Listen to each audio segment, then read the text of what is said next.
Que estés bien. Bueno, bienvenidas, bienvenidos. Arrancamos QR, estamos en vivo en Bravo TV. Una semana atrás estábamos hablando de la condena a Cristina Fernández de Kirchner y la verdad es que ha ocurrido, o estamos una semana después, pero estamos en un país distinto, en un país totalmente distinto. Y la movilización de mañana va a ser muy importante para saber de qué se trata lo que viene. Antes de eso pasó la propia condena a Cristina por parte de la Corte, el tribunal que le impuso las condiciones y las restricciones para esa condena, pero también la cohesión de vuelta a la unidad de lo que el oficialismo llama el populismo y, si ustedes quieren, dentro del campo propio, el movimiento nacional y popular, que parece, por lo menos por estas horas, haber superado las discusiones y entender que hay un problema principal, que tiene que ver con la condena a Cristina Fernández de Kirchner por una causa muy amañada y que además le impide participar en la vida electoral. Y entonces todo eso que se fue movilizando a lo largo de esta semana tiene mañana un capítulo donde todos están observando y sacando cuentas. Y cuando digo todos, es todos. Porque, por supuesto, el propio campo de quienes entienden a Cristina como una líder política, la líder más importante de este tiempo, pero además que simboliza esas políticas que modificaron un país durante los años de gobierno de Néstor Kirchner y de Cristina Fernández de Kirchner, desde ya que están tratando de generar un músculo muy importante en la movilización de mañana. Está mirando el gobierno también la movilización de mañana. Es más, el gobierno muy preocupado. El jefe de gabinete, Guillermo Franco, recorriendo los medios durante el fin de semana, diciendo que en realidad no había necesidad de que Cristina se movilizara a tribunales, porque evidentemente esa marcha preocupa, porque preocupa a la calle. Nos vivieron diciendo que en realidad sus calles eran las redes, pero armaron un protocolo antipiquete para desincentivar las movilizaciones, para meter miedo, para amedrentar. Y durante todos estos días estuvieron haciendo lo imposible desde el gobierno, mostrando mucha debilidad en todo caso también, ¿no? En el condicionamiento del Poder Judicial, para tratar de que a Cristina la notifiquen por Zoom y que no haga falta que se movilice a tribunal. De todas maneras, la marcha va a ir a Plaza de Mayo y ahora vamos a hablar de eso. Está observando también el poder económico. El poder económico, los mercados están viendo de qué se trata lo de mañana. ¿Por qué?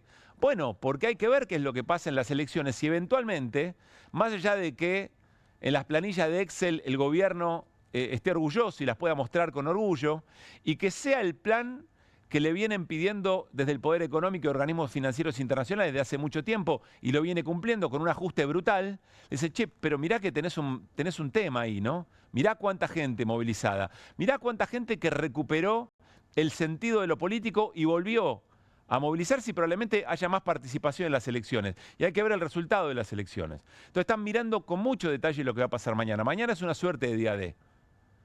Y está mirando también el mundo, porque hay una campaña de Cristina Libre que ya ha tenido mucha repercusión, pero que seguramente la va a tener en mayor magnitud, porque va a haber planteos a organismos internacionales vinculados a la protección de los derechos humanos, de los derechos políticos.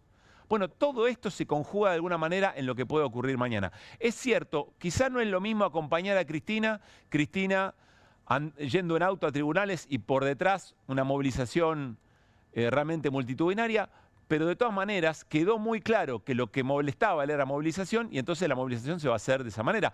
De la misma manera que Cristina sale al balcón o salía al balcón,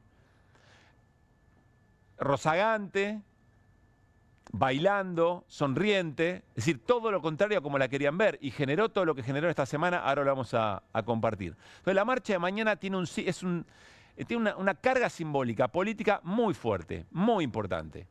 Y esto efectivamente va a pasar así. Después vamos a hablar con Irina Hauser sobre las condiciones, como recién lo hablamos con Juan Di Natale. No hay, por lo menos lo que nos han contado a nosotros, jueces federales y especializados además en lo penal, no hay prácticamente ningún lugar en términos de lo que regula las prisiones domiciliarias que diga lo que dijeron el tribunal que condenó a Cristina. Es decir, queda todo a libre interpretación del propio tribunal. Pero más allá de eso, es muy interesante observar también quiénes convocan, quiénes no. Vamos a hablar de la CGT en un rato. Vamos a hablar de la reunión de gobernadores del peronismo y también de los legisladores y legisladoras de ese espacio, que acaba de ocurrir en la sede del PJ. Pero hay algo que hoy nos dijo Juan Grabois en la radio temprano, que me parece verdaderamente interesante.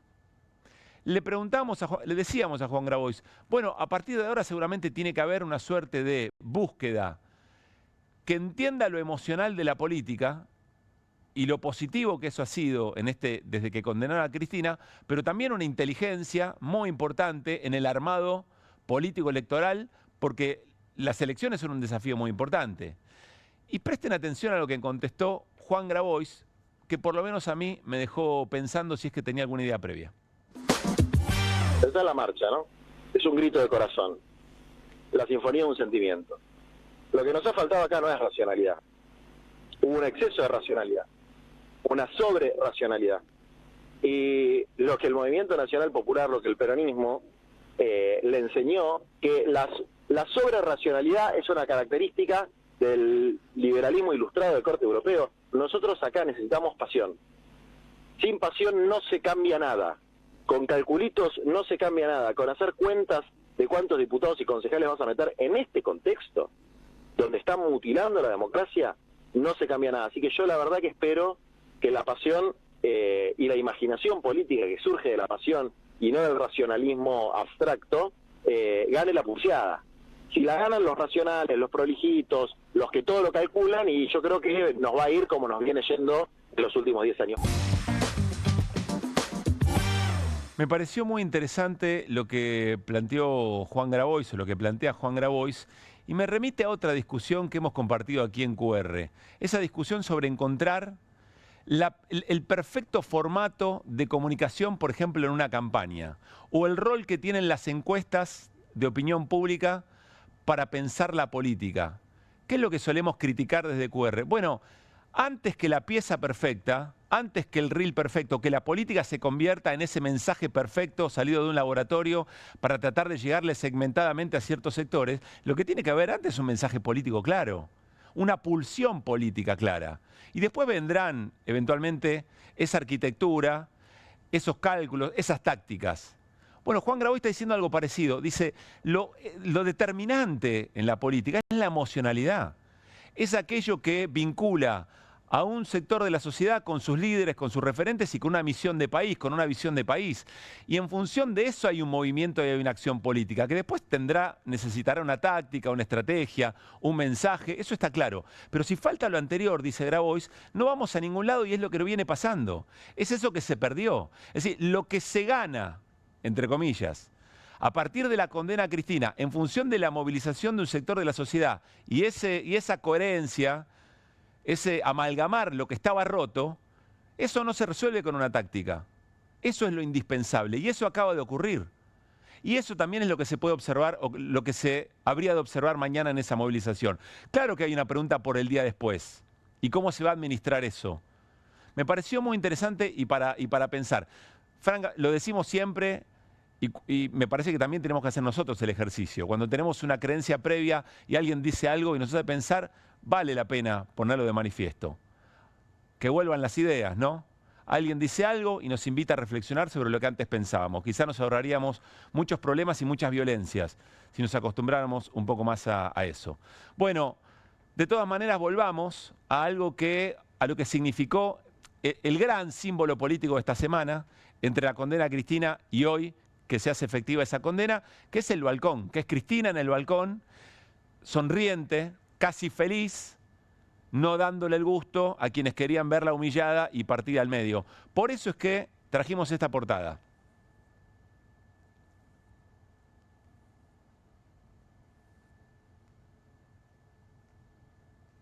Es ese balcón tal cual lo quiere un sector de la vida política en la Argentina y sin ninguna flor. Lo de la flor y los balcones nos remiten a Baldomero Fernández Moreno, a un poema muy conocido, 70 balcones y ninguna flor. Es un poema de 1917, Buena cosecha, por otra parte. Y nos metimos en esa poesía, en ese poema, y el primer párrafo es muy interesante, la primera estrofa, no es una estrofa, los primeros versos. 70 balcones hay en esta casa, 70 balcones y ninguna flor. A sus habitantes, señor, ¿qué les pasa? ¿Odian el perfume? ¿Odian el color? Hay sectores en la Argentina que no toleran un balcón con flores, que quieren balcones grises, tapiados, que no transmitan nada, que no transmitan colores, que no emanen perfume. Y eso lo pudimos resumir en esto que van a ver a continuación, que quiero hacerles esta aclaración. Eso es de ayer. Lo que vamos a ver ahora es solo de ayer. Podríamos actualizarlo con todo lo de hoy. Y ni que hablar cuando hagamos el resumen de lo que van a ver ahora de toda esta semana. Son aquellos que quieren un balcón sin ninguna flor. Dale. Hasta que termine la condena de Cristina Kirchner, faltan 2.223 días. Ratera. 0 horas. Ladrona. 1 minuto 59 segundos. Ladronzuela. Es genial. Baile todo lo que quiera, Bandida. Atracadora. pero devuelva, señora. ¿Esto es lo que le falta a la señora Maleante. para dejar de estar presa? Pero mira, qué lindo que están los dólares. Esto lo vamos a poner en la pantalla, muy seguidito. Cleptómana. Pero devuélvala. ¿De acuerdo? Alguien dijo por ahí que al pelado le molesta que baile en el balcón. Sí, me molesta. ¿Cuál es el problema? Carterista. Descuidista. Que salva al balcón la señora todo lo que quiera. Cuatrera. Punga. Chorizas. ¿Tiene algo de malo? Que se divierta, que tuitee, Saqueadora. Vivimos democracia, no puedo decir que me molesta. que haga un programa de streaming. Bandolera. Estafadora. No me muestres el balcón. Rufián. Malhechora. Sácamelo. Ah, no, ¿por qué te molesta? Me molesta, qué sé yo. Fascinerosa. Timadora. Te dije que mientras yo esté al aire, no va el balcón. Usurpadora. Usurera. Ni el balcón ni la gente abajo. No importa cuántas veces salga al balcón para bailar, como recién. Si me llegás a mostrar eso, te juro, me levanto y me voy.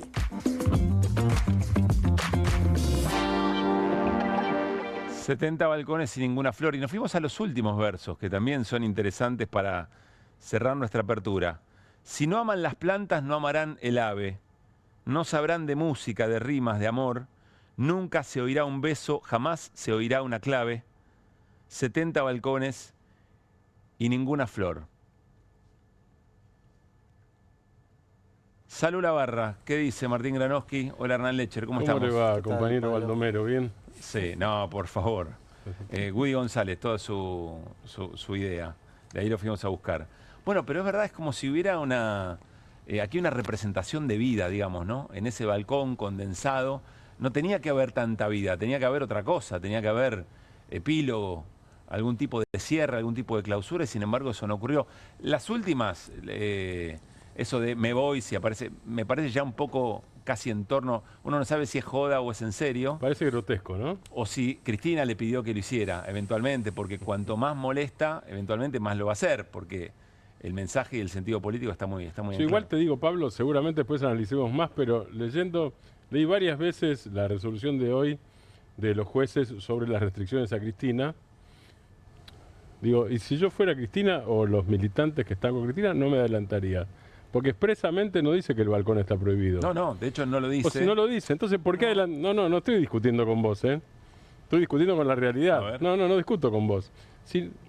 Cuando alguien no dice una restricción, uno no tiene por qué asumirla. No, pero la restricción viene después, porque si eso genera efectivamente, ahora lo repasamos con Irina. Cuando venga, Está bien. tal cual. Pero vos vas a poner, para mí es perverso, porque hace que este sector de la sociedad que quiere ir a cuidar a Cristina, hacer su vigilia, demostrarle su afecto, quizá dice, si yo voy a generar en el barrio algo que después puede ser excusa para que le digan a Cristina, che, usted no puede estar Pero más acá. ahí aparecen Caruso y Baldomero y van transmitiendo su poesía y dice, che, no le den pelota a esto, no hagan eso que están pensando, no se autorrestrinjan. Bueno, no y hay sé. un boca a boca fuerte.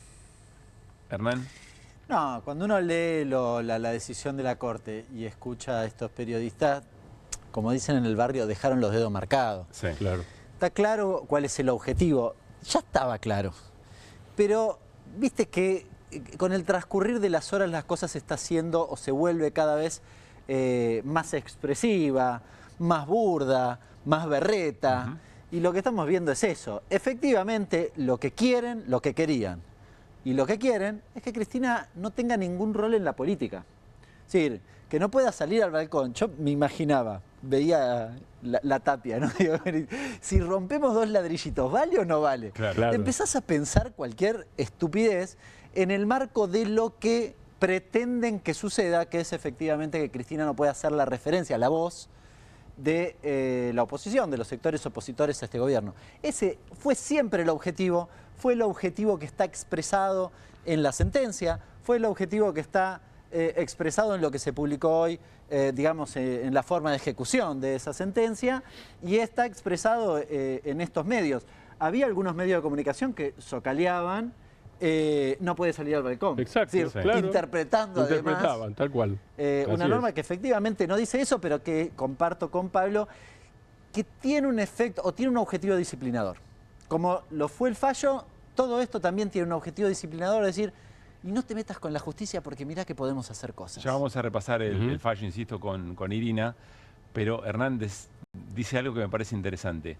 Sin dudas que con balcón, sin balcón, con gente en la puerta, sin gente en la puerta, Cristina va a tener un rol preponderante en el armado político, ¿no? En la estrategia, etcétera, etcétera. Ahora, vuelvo a lo que decía Grabois, que me parece muy interesante para analizar. Una cosa es en el laboratorio político y otra cosa es que se pueda alimentar permanentemente esa emocionalidad de un sector de la población con su líder. Ahí me parece que van a intentar hacer mella y hay que ver cómo se subsana. Después está la imaginación política de los dirigentes, pero también de la sociedad, ¿no? Yo y agrego una cosa. Hay una cuestión absolutamente perversa, en el sentido de que la satisfacción que buscaban era ver a Cristina sometida. No soportan, lo dijimos acá el primer día, no soportan que Cristina baile en el balcón, no lo pueden entender.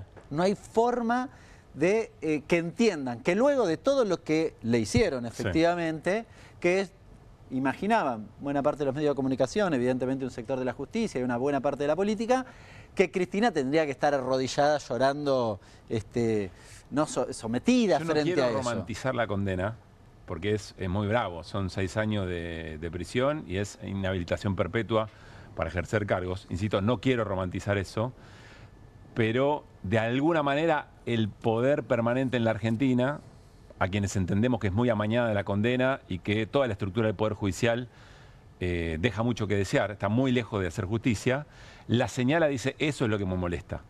Entonces, de alguna forma le pone una cucarda y le dice, esta es la representación de todo lo que va en contra de nuestros intereses. Yo te interpreto a vos, no estás romantizando. Estás haciendo análisis político, no estás romantizando nada, vos perdoname. No estás romantizando. Quizá quien dice, con cuánto entusiasmo se recibe una condena, la verdad que es Pablo, pensemos este escenario. Pensá que Cristina, supongamos, hace 3 años atrás, se encerraba en su departamento, cerraba el balcón y no aparecía más. ¿Había condena? Probablemente no. No, claro. El problema era que Cristina decidió otra cosa. Levantan una piedra y aparecía Cristina claro, si estaba tapiado el departamento y ella estaba del lado de adentro, no había razones para juzgarla, no había razones para que viéramos a los periodistas hacer eso. El problema es que Cristina no se disciplina. Claro. Bueno, nos vamos a meter, tenemos varios momentos en el programa para analizar la jornada y lo que vendrá. Pero claro, la marcha de mañana, la movilización de mañana a Plaza de Mayo se lleva todas las luces. Hay, como decíamos en la apertura, todos los sectores están mirando a ver de qué se trata. Cuál es el músculo político que emerge de esa movilización. Y está con nosotros hoy, a mí me alegra que esté con nosotros para esta noche, que es una noche evidentemente especial en la previa de esa movilización. Daniel El Tano Catalano es el secretario general de ATE Capital y además es secretario, tiene un rol importante en la CTA. ¿Por qué digo esto? Porque en los momentos en que se decía, si la tocan a Cristina, qué quilombo se va a armar, y le gatillan en la cabeza, en la puerta de su casa, en Recoleta, allí había iniciativas de movilización que no se terminaban de concretar. Incluso me consta que había indicación de no hacer esas movilizaciones. Y el Tano Catalano estaba en la calle. Su hábitat natural, ese es el lugar donde entiende que la política transforma. Y entonces me parece que para analizar lo que puede ser mañana, que esté hoy aquí, por lo menos a mí me parece sumamente valioso. Hola, Tano, ¿cómo estás? ¿Qué tal? Buenas noches. Gracias por estar acá. No, gracias a ustedes. Ayúdanos a entender la importancia que tiene la movilización de mañana. Antes te pregunto algo muy operativo. No sale de San José y Humberto Primo. Moviliza Plaza de Mayo, pero no hay una convocatoria para partir desde la casa de Cristina, ¿o sí? Hay convocatorias para salir de todos lados. Nosotros salimos de la esquina de la casa de Cristina. Ah, ustedes sí. A una cuadra. Sí, que es inevitable. nosotros vivimos a una cuadra de la casa de ella, así que Claro. elegimos concentrarnos en la puerta de nuestro gremio. A Secaspi le pasa exactamente lo mismo, está a media cuadra, así que en nuestro barrio, en nuestra identidad, en nuestro lugar, vamos a partir de ahí, pero va a haber muchísimos puntos de partida, porque la reconfiguración de lo que íbamos a hacer mañana, lo que se va reconfigurando hoy a última hora, nos obliga también a repensar la calle y ver de qué manera la vamos a ir ocupando. Así que mañana va a ser una jornada histórica, enorme. Vamos a ir a esa plaza, que es nuestra plaza, la plaza que es testigo de grandes gestas históricas, de grandes luchas, de grandes derrotas, pero también de grandes victorias. Así que vamos a ver qué pasa. ¿Qué significa que no se realice el acompañamiento a Cristina hacia los tribunales de Comodoro Pi? Bueno, es una victoria. Nosotros no queríamos el verdugueo, ¿no? O sea, hay una parte... Primero entendamos que Cristina está presa, que Cristina es inocente, que es una presa política, que hay que empezar a discutir la inocencia de Cristina, que ahora se va a discutir en los organismos internacionales para después poder pedir una revisión. Estamos convencidos de eso. Hay que instalar ese debate socialmente, porque además necesitamos que esto sea parte de cómo uno va avanzando. Cristina no terminó absolutamente nada, se inicia otro proceso. Fíjate que hay que revisar cómo es el fallo de la justicia, pero hay como bastantes dificultades para poder visitarla, han puesto bastantes requerimientos como para poder alejarlos del mundo de la política. No va a perder la centralidad, es Cristina, nosotros además elegimos que no perder la centralidad. No vamos a elegir otra autoridad del partido, ella es nuestra autoridad. O sea que por más que la justicia nos quiere imponer determinadas cuestiones, nosotros también nos declaramos estado de rebeldía y no vamos a aceptar lo que ellos nos van imponiendo, y eso va a ir reconfigurando todo un nuevo escenario. Mañana es un día importante, va a ser un antes y un después, no solo por la plaza, sino porque me parece que este vínculo que se terminó de fortalecer en todos estos 7 días se va a materializar mañana, ¿no? Hay algo que, no sé si ustedes tuvieron la posibilidad de pasar, pero la gente va corriendo cuando ella sale al balcón, corre para verla, no corre para escucharla, corre para verla. Ves que la gente rompe en llantos, compañeros que van con el título universitario diciéndole soy hijo obrero, me recibí porque hubo una universidad pública a la que yo pude ir. Hay algo ahí que se forjó en estos últimos días que no lo teníamos. Yo en eso coincido con Juan Graboy. Hay algo ahí vincular que se rearmó, que quizás sea indestructible, ¿no? Y que eso no lo tiene nadie, lo tiene ella. Pero no lo tiene nadie, lo tiene ella. Por eso también estamos en este momento. Tano, hubo en los últimos días, producto de esto que veíamos en buena medida de algunos periodistas y demás, algunos hechos donde militantes fueron con pancartas, escribieron en las puertas de algunos medios de comunicación, y hoy, más temprano, el presidente Milei retuiteaba a Spert que hubo gente que fue a su casa. ¿Qué pensás al respecto? Creo que son patrones que se van a ir repitiendo, pero por una cuestión también de autodefensa. Nosotros estamos en una etapa en donde se trata de naturalizar que vos tenés que ser un jubilado y vivir con la mínima de 285.000 mangos, comer una vez por día y en un comedor comunitario. Y esa condena que hace el Poder Ejecutivo sobre la comunidad es algo que quizás para ellos esté bien. Que haya 1,5 millones de pibes que coman una vez por día, para ellos quizás está bien. Que el sector público hoy desaparezca y vos no tengas hospitales públicos que puedan estar a la altura de lo que requiere la comunidad, quizás para ellos esté bien. Que se hayan muerto 150 personas sin los medicamentos oncológicos porque el Estado los retira, quizás para ellos esté bien. Ahora, ¿cuál es la violencia? La violencia es ser un paciente oncológico que dependía del medicamento del Estado y que el Estado te lo retire y te deja morir, o que vos pintes una pared. ¿Dónde está la violencia? La violencia está en un presidente con una motosierra diciendo que nos van a desaparecer a todos y que somos todos unos zurdos de mierda, que tenemos que dejar de existir, o que le pinten a Fantino un grafiti. La verdad, discutamos qué es violencia. Discutamos de verdad qué es violencia, pongámonos de acuerdo y hagamos un gran pacto social para que no haya violencia. Ninguna violencia. Porque la violencia política la que estamos viviendo, la violencia represiva de que hayan cagado a palo a un jubilado, a un cura, a una nena de 10 años, y que eso no sea parte de la violencia que hay que combatir, estamos en un problema social, discutámoslo. que ahora estén preocupados porque sabemos dónde trabajan, dónde viven. Siempre supimos dónde trabajan y dónde viven. Como ellos también saben dónde trabajamos nosotros, dónde vivimos y dónde nos pegan y desde dónde nos despiden. Es el juego donde estamos todos parados. Ahora, que no se victimicen. La víctima son los millones de compatriotas que hoy están privados de poder morfar. Ahí es donde nosotros tenemos que poner el acento. Pero además no hay agresión física en estos casos. No, pero por eso digo, Por otra parte. discutamos qué violencia. De verdad, agarremos las tapas de los diarios y veamos qué violencia.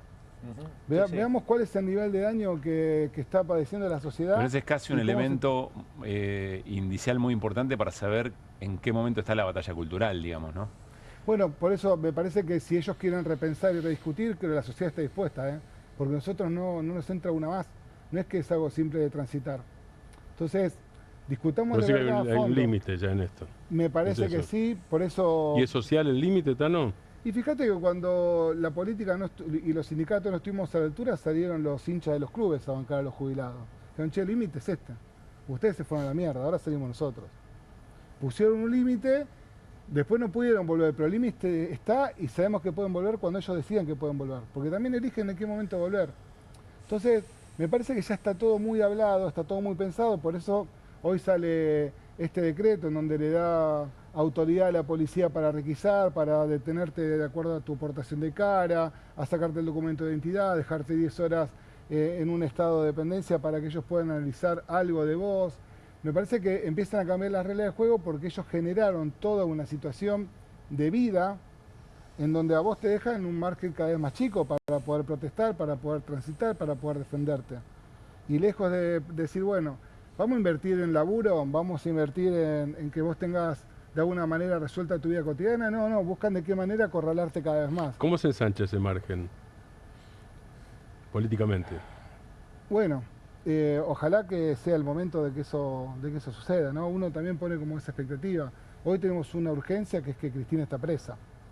Y Cristina está presa, entre otras cosas, porque quizás no pudimos nosotros interpretar colectivamente desde el peronismo cómo generar las herramientas para que no esté presa.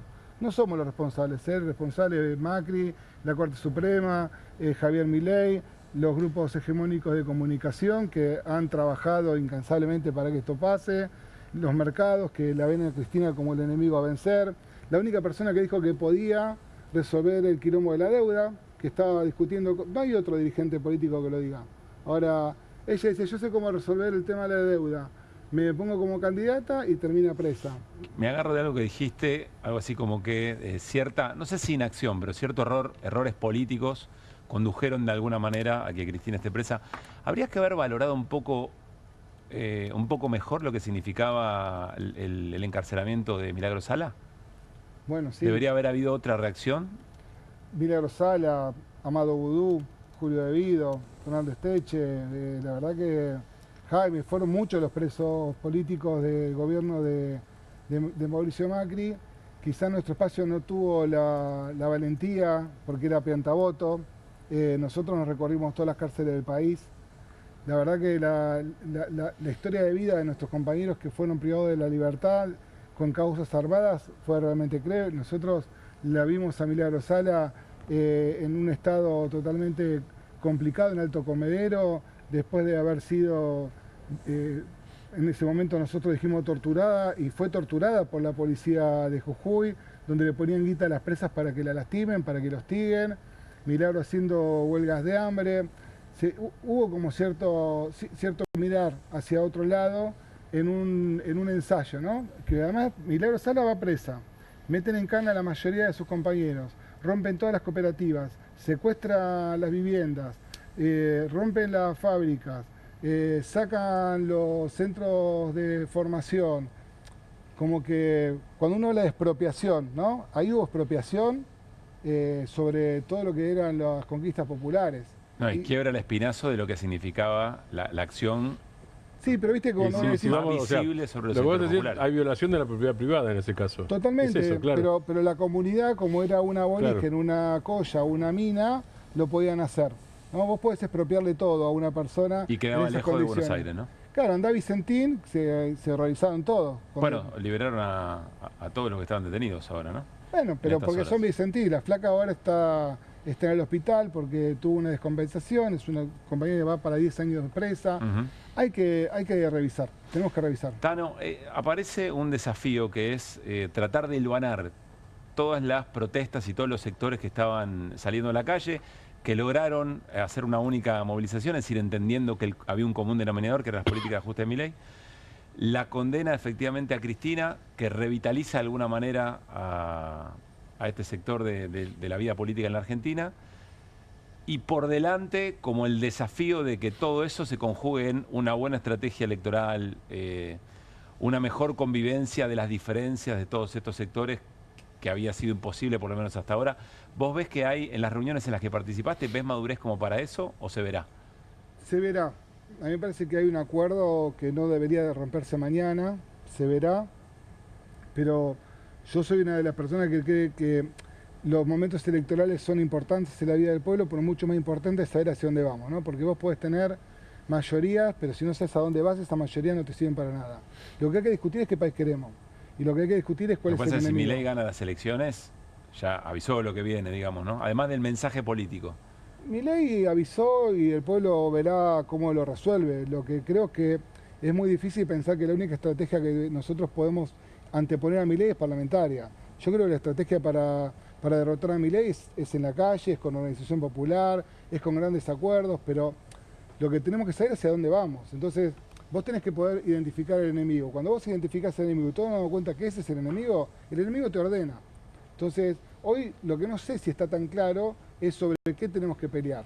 Entonces, si vos decís, bueno, nosotros tenemos que derrotar a Milei, pero Milei en realidad son los grupos hegemónicos de comunicación, pero en realidad es una Corte Suprema adicta a un espacio que, bueno, hay tantas cosas para revisar.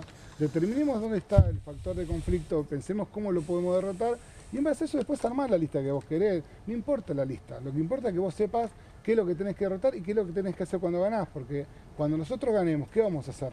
¿Vamos a industrializar? ¿Vamos a recuperar qué? ¿Qué es lo que tenemos pensado hacer? ¿Vamos a ir al territorio? ¿Vamos a empezar a tener una política pública sobre toda nuestra comunidad? O sea, lo que tenemos que discutir es cómo nosotros vamos a avanzar sobre la sociedad para que la sociedad diga, es este proyecto de país el que yo quiero. Yo quiero fábrica, quiero industria, quiero laburo genuino. Bueno, ¿cómo lo vamos a resolver? A mí me parece que hay que discutir. Tenemos que discutir con la comunidad que la obra pública es necesaria y la tiene que hacer el Estado. Y que la obra pública no es una mala palabra. Que la obra pública sí, genera... las diferencias no parecían ser programáticas eventualmente hasta acá, ¿no? Hasta acá no, pero bueno, ahora todo es una gran diferencia, porque no tenemos nada. Nos despojaron de todo. Entonces hay que repensar el país que queremos y cómo lo vamos a hacer. Martín. Vos arrancaste diciendo que mañana salen de la esquina de Lo Cristina porque están en el barrio. ¿Hay toda una mitología o no? No sé. Contame vos, en todo caso, cuál es el pulso que vos tenés del barrio de San José 1111, porque el otro día mostramos aquí inclusive una nota de Clarín que decía que hasta las propiedades se estaban revaluando porque había más seguridad. Comuna 1 es, ¿no? Sí, es la comuna, yo el otro día lo compartía, en la comuna 1 hay 1.500 personas viviendo en situación de calle, en la comuna 1 vos tenés la base de la UTEP donde le dan de comer 3 veces por semana a 7.000 personas diarias. ¿Sabes lo que es dar 7.000 viandas? Es una locura. Es una zona donde el trabajo sexual es parte del cotidiano de supervivencia de muchas compañeras y compañeros que tienen como estrategia de vida la venta de falopa, que está arreglada con la policía. Entonces, que Cristina esté en el barrio, la verdad que no es un problema. Cristina está en el barrio y se activó la economía del barrio, hay seguridad. No, yo digo en serio, por eso es mito, por eso te preguntaba si es mito o no. ¿Cómo? Abrió un comercio enfrente. Sí, claro. Se está creando un mito urbano, digo, de lo negativo. No, lo positivo, porque de que yo digo, no hablo de lo tuyo, obviamente. Pero además piensen que ahora todo el barrio quiere estacionar cerca de la casa de Cristina porque hay seguridad ahí, entonces no tiene miedo que le rompa la ventana del auto, le rompa los estéreos, porque hay un abandono en la zona sur de la ciudad de Buenos Aires. Entonces, la verdad que quienes vivimos en la zona sur de la ciudad de Buenos Aires vivimos con este problema y es un cotidiano. La zona de Constitución, la zona de Montserrat, es una zona que está en una situación de mucha vulnerabilidad, mucha marginalidad. No hay una política pública, no hay presencia. Está tuburizada en parte, claro. Pasan a la madrugada, mojan a la gente que está en situación de calle, le roban absolutamente todo, le rompen todo, le pegan a la gente que está en situación de calle, persiguen a los vendedores ambulantes, le secuestran las mercaderías. es muy difícil ser pobre en la ciudad de Buenos Aires con un Jorge Macri que es muy violento y muy agresivo, que quiere copiar lo peor del gobierno de Javier Milei, lo hace. No es un problema para nosotros que esté Cristina, estamos muy felices de que Cristina esté en el barrio, estamos muy tristes de que esté presa, por lo que queremos trabajar también por su libertad. Bueno, ya seguimos hablando con Daniel Catalano, secretario general de ATE y además uno de los referentes de la CTA. Hay otra central sindical que hoy fue protagonista, tenía que ir a una reunión al Partido Justicialista Nacional, se suspendió esa reunión. Ahora vamos a hablar con Jorge Duarte, que es periodista político especializado en temas gremiales y sindicales, pero quiero que compartamos el comunicado de la CGT que se difundió después de esta suspensión, manifestación de acompañamiento a la compañera Cristina Fernández de Kirchner con motivo de la notificación de la sentencia. Se ha dispuesto la realización de una concentración popular que manifiesta el repudio a una decisión injusta, parcial y arbitraria. Los trabajadores y trabajadoras estaremos al lado de nuestra compañera injustamente condenada. La CGT convoca por convicción, pertenencia y solidaridad a todos los gremios y trabajadores que quieran sumarse a la concentración para dar testimonio y acompañamiento. Paralo ahí. Son cosas que me hacen ruido a mí. A los trabajadores que quieran sumarse. Conducir un movimiento como la CGT es, los trabajadores, vamos ahí, estaremos ahí. Que quieran sumarse, ya me suena como medio... Volvamos al documento, un segundo nada más. Aquellos sindicatos que hayan dispuesto acciones sindicales para manifestarse quedan liberados para realizar todas las medidas que estimen conducentes, un paro, en función de cada una de las actividades que representan. De vuelta, quedan liberados. La CGT le dice a los gremios que quedan liberados y que si no quedaran liberados los gremios no irían al paro. Me llama mucho la atención este comunicado. Tipo libertad de acción, ¿no? Me suena... no a poco convencido, digamos, por alguna razón, pero es mi lectura, ojo. Jorge, ¿cómo te va? Muy buenas noches. Pablo Caruso y todo el equipo de QR con Daniel Tano Catalano, te saludamos también. ¿Cómo estás? ¿Qué hacen? ¿Cómo andan? Gracias, Jorge, por este rato. A ver, ¿qué pasó hoy? ¿Por qué no hubo reunión de la CGT en el PJ? Mira, Pablito, venía raro el tema, ¿te acordás? O si no te acordás, te lo recuerdo, se tenían que reunir el jueves pasado. Sí. Finalmente la CGT y el PJ no se pusieron de acuerdo en algunas cuestiones operativas y lo pasaron para hoy. Hoy, en la previa de lo que iba a ser la reunión a las 3 de la tarde, a la 1 se juntaron en la sede de FATSA, del gremio de Sanidad. Ahí fueron Héctor Daer y Argüello. Hicieron la previa. Claro, dos de los triunviros, no fue el Barrio Novismo, o sea, no estuvo Acuña ni ningún representante del Barrio Novismo. Sí fue Hugo Moyano, fueron otros como Lingeri, fue Plaini, fue Piumato. Bueno, en definitiva hicieron una especie de mesa chica y definieron cuál era la postura de la CGT para ir a dialogar con el PJ en torno a la movilización. Todavía no se sabía a esa hora si iba a ser a Comodoro Pi o finalmente a Plaza de Mayo, como se sabe a esta hora. Pero en la práctica resolvieron no ir directamente a la reunión del PJ. Si vos le preguntabas, te decían que no estaban las condiciones dadas y una serie de eufemismos que tenían que ver con la decisión esta de la CGT de dar libertad de acción, que en la práctica no es nada, porque los sindicatos obviamente que tienen libertad de acción para hacer las acciones que le parezcan correspondientes en cada evento.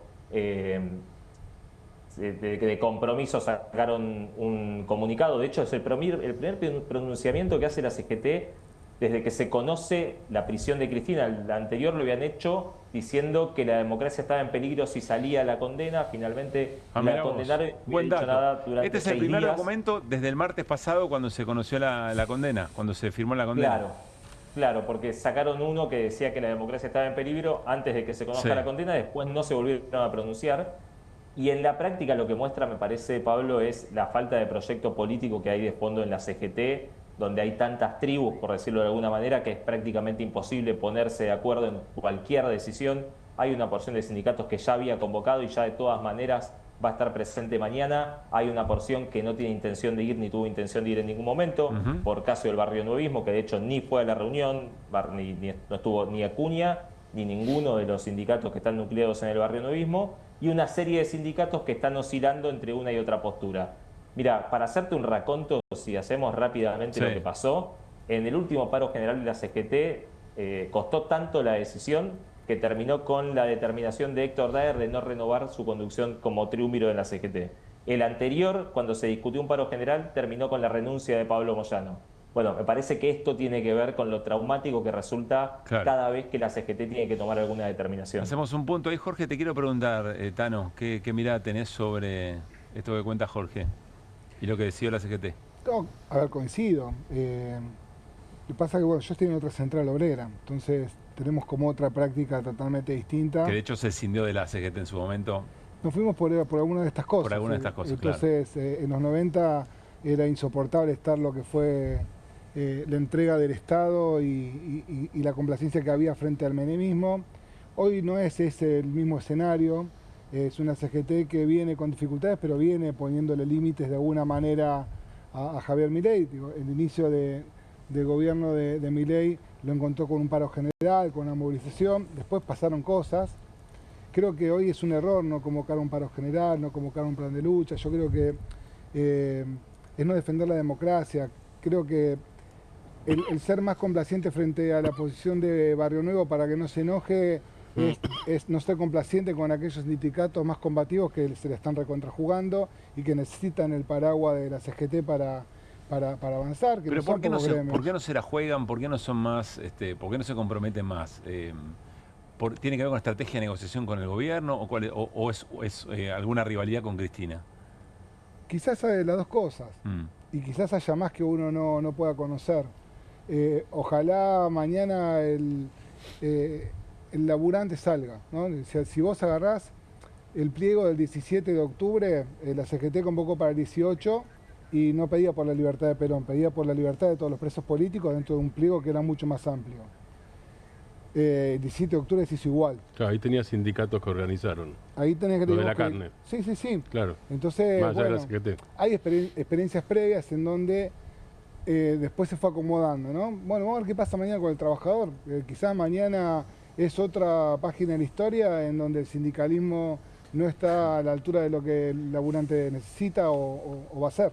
Jorge, la última. ¿Cuáles son los gremios, o por lo menos los más gruesos, que van a movilizar mañana? Que traccionan, que más traccionan.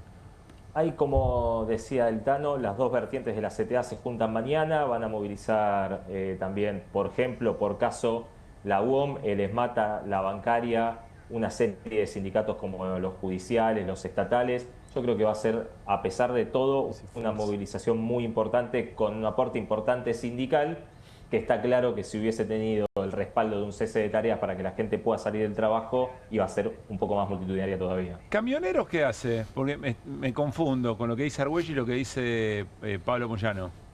Mira, muy curioso, Pablo estuvo en la casa de Cristina y cuando le preguntaron qué iba a pasar, dijo que era obvio que iban a marchar. Hoy a la mañana Camioneros no tenía nada preparado para mañana.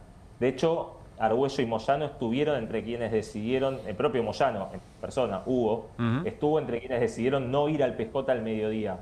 Yo creo que van a terminar marchando mañana con una columna más bien de compromiso o simbólica que otra cuestión, porque si hubiese querido movilizar como suele movilizar camioneros o como solía movilizar camioneros, tienen un poco más de preparativos y un poco más de logística. Y yo le agregaría un dato más a lo que dice el Tano. Me parece que el derrotero de muchos sindicatos, fundamentalmente en los últimos años, y especialmente en el último año y medio, con una presión muy importante sobre los puestos de trabajo, por la pérdida de empleo y por la pérdida salarial, hace que haya una crisis de representación en algunos gremios que les incomoda un poco más tomar una decisión. Si vos no tenés mucha ascendencia sobre los trabajadores que representás y además tienen sueldos donde llegar a fin de mes se hace muy difícil, en algunos casos imposible, pedirle que vayan a un paro donde probablemente les descuenten el día es complejo, ¿no? Entonces, me parece que hay que sumar un factor más en la discusión. Jorge, gracias. Un gran abrazo. Abrazo, amigos. Chau. Tano, lo último. Pensando que quizá hay alguien que dice, bueno, listo, ya está, lo de Cristina ya se resolvió, quizá no hay que acompañarla, no era tan necesaria movilización. ¿Qué le decís? No se resolvió absolutamente nada. Cristina es una presa política, es inocente, es la presidenta del partido, tenemos que discutir por su libertad y tenemos que discutir sobre el proyecto político que ella encabeza, porque además es la persona que sabe de qué manera resolver los problemas que hoy nos están agobiando. Así que, lejos de eso, se inicia una nueva etapa en Argentina, que habrá que acomodar el cuerpo, que habrá muchos incómodos, que no pasa todo por lo electoral, así que ojalá que estemos a la altura de poder discutir un proyecto político. Gracias, Tano, por haber venido. Gracias a ustedes. Me voy a quedar con Irina porque vamos a meternos en los detalles de lo que resolvió el tribunal que condenó a Cristina sobre las condiciones de esa detención domiciliaria. Iri, lo primero que hay que decir es que concede la domiciliaria, porque había presiones para que eso no ocurriera. Sí, es lo primero que hay que claro. decir. Efectivamente es una prisión domiciliaria. Aún así hay medios que se ve que no les alcanza y que plantean que el tribunal tuvo una posición intermedia. Perdón, Iri, tenemos que acomodar algo de tu micrófono, así después no repetimos. Bueno. Vamos a compartir a Axel Kicillof manifestándose en función también de la movilización de mañana y el acompañamiento a Cristina. Dale. Estuvieron intendentes, movimiento obrero, movimiento empresarial, rectores, universidades, científicos, artistas, también de congregaciones. La verdad que fue una especie de plenario, primero para ponernos de acuerdo sobre la marcha de mañana, que va a haber un acompañamiento y una columna del MDF, y después, obviamente, cuestiones organizativas, ya pensando más allá de esta coyuntura tan difícil. Nos enterábamos mientras estábamos acá de cómo sigue el partido judicial buscando no solo proscribir, condenar, sino, si es posible, humillar y a través de Cristina todo el campo popular, disciplinar a la dirigencia. Bueno, acá claramente reafirmando la postura, reafirmando las ideas, reafirmando el compromiso. Bien, allí estaba Axel Kicillof también convocando a la movilización de mañana, el respaldo a Cristina y, por supuesto, interrogantes sobre cómo van a dirimirse las aún permanentes diferencias que hay entre distintos sectores de este espacio. Ese es el post-miércoles, el jueves, digamos, ¿no? Son preguntas para el jueves y lo que resta. Bueno, Irina, ahora sí, decíamos, importante, se concede la domiciliaria. Los fiscales habían pedido que fuera cárcel común. Sí, lo pidieron hoy mismo y hoy mismo el tribunal rechazó esa posibilidad. Lo que sí conceden la domiciliaria por razones de seguridad estrictamente. Ese es el razonamiento. Incluso sí. Te digo que, siguiendo el tono de la Corte, son bastante duros con la defensa de Cristina. No demostró tal cosa, ¿no? Siguen exactamente la misma línea. Lo que te diría que la clave de esta resolución, por supuesto hay que subrayar que tiene la prisión domiciliaria, pero las restricciones son totalmente atípicas, son restricciones que no se ven habitualmente en una prisión domiciliaria y es lo que hace pensar, lo que hace suponer que en realidad esta resolución es como una especie de reiteración de la proscripción, tal como está planteada, ¿no? Si querés vamos a ir viendo cuáles son las pautas que estableció el tribunal. A ver, el punto A, deberá permanecer en el domicilio fijado, obligación que no podrá quebrantar, salvo en situaciones excepcionales de fuerza mayor, que deberá justificar debidamente. Bueno, esto sí puede, ¿en qué condición podrá salir? Deberá sí, pero espera. Sí, dale, respecto de eso. Sí. A todos los represores que están detenidos, no a todos, pero a unos cuantos los dejan salir, a dar una vuelta, a ir al supermercado cuando hay ofertas, a festejar Navidad y Año Nuevo con la familia. A uno le han dado, a Jaime Smart le dieron un mes de vacaciones en Bariloche con la familia. Ojo, esto parece lo que acabamos... Parece una obviedad, pero no lo es. No, no lo es. Y lo que te digo es, en caso de crímenes gravísimos, como los delitos de lesa humanidad, personas condenadas a perpetua, no se les establece no se les presenta la domiciliaria de esta manera. No podés salir ni te podés asomar a la puerta. Sigamos ahora si querés, pero quería aclarar eso. Está muy bien. B. Deberá abstenerse de adoptar comportamientos que puedan perturbar la tranquilidad del vecindario o alterar la convivencia pacífica de sus habitantes. Significante vacío, diría la CLO, ¿no? Bueno, sobre la esto. Traducción de esto es señora no salga al balcón, ¿no? Más o menos. Pero no es que no puede salir al balcón. Bueno. Es hacer la prueba y vemos, ¿no? Claro, probar salir al balcón a ver qué te pasa. Claro. Bueno, la defensa de Cristina Fernández de Kirchner va a pedir una aclaración respecto de esta frase que es tan ambigua y tan amplia y tan abierta. Van a cuestionar todo, van a presentar lo que se llama un recurso de reposición, pero en este caso en particular van a pedir que se aclare de qué están hablando. Porque ¿qué? ¿Asoma una mano por la ventana y está perturbando la tranquilidad del barrio? O sea, no... Bueno, esta es la clave donde yo veo que hay una suerte de una mezcla de intento de limitarle su actividad política y su relación con la gente, claro. ¿no? Esta es la cuestión. Ahora, eventualmente, si esto quedara así, ¿quién lo evalúa? Esto que hizo la es una doctora. gran pregunta. Bueno, si la defensa de Cristina va a apelar esto porque el tribunal no recula en nada, digamos, esto va a la Cámara de Casación, a la misma sala que confirmó la condena Mariano Boriski, Gustavo Hornos y Diego Barrotavenia. Casi es para decir, no, está bien, dejá ver si la empeoramos, digamos. Y, viste, te da un poco de sensación de que puede empeorar. Mariano Boriski y Gustavo Hornos eran los visitantes frecuentes de Mauricio Macri, cuyo gobierno fue denunciante en esta causa. Yo insisto que hay que repetir esa cuestión. La Dirección Nacional de Vialidad, ¿no? En su segunda etapa, en la parte que entró por segunda vez. Con Iguacel, que anda comprando pozos petroleros. Sí, exactamente. Fue Iguacel porque es ahorrativo. Porque supo ahorrar.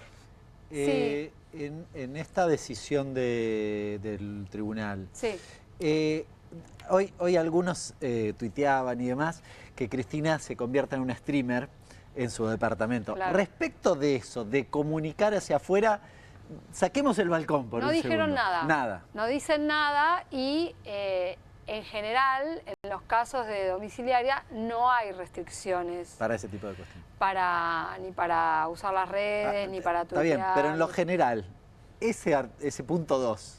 Te entra cualquier cosa ahí, por eso ellos piden las prescripciones. ¿Suele aparecer? No, por eso estoy diciendo que todo esto que se le planteó a ella es atípico, es arbitrario, ¿no? No aparece en otras resoluciones sobre detenciones domiciliarias.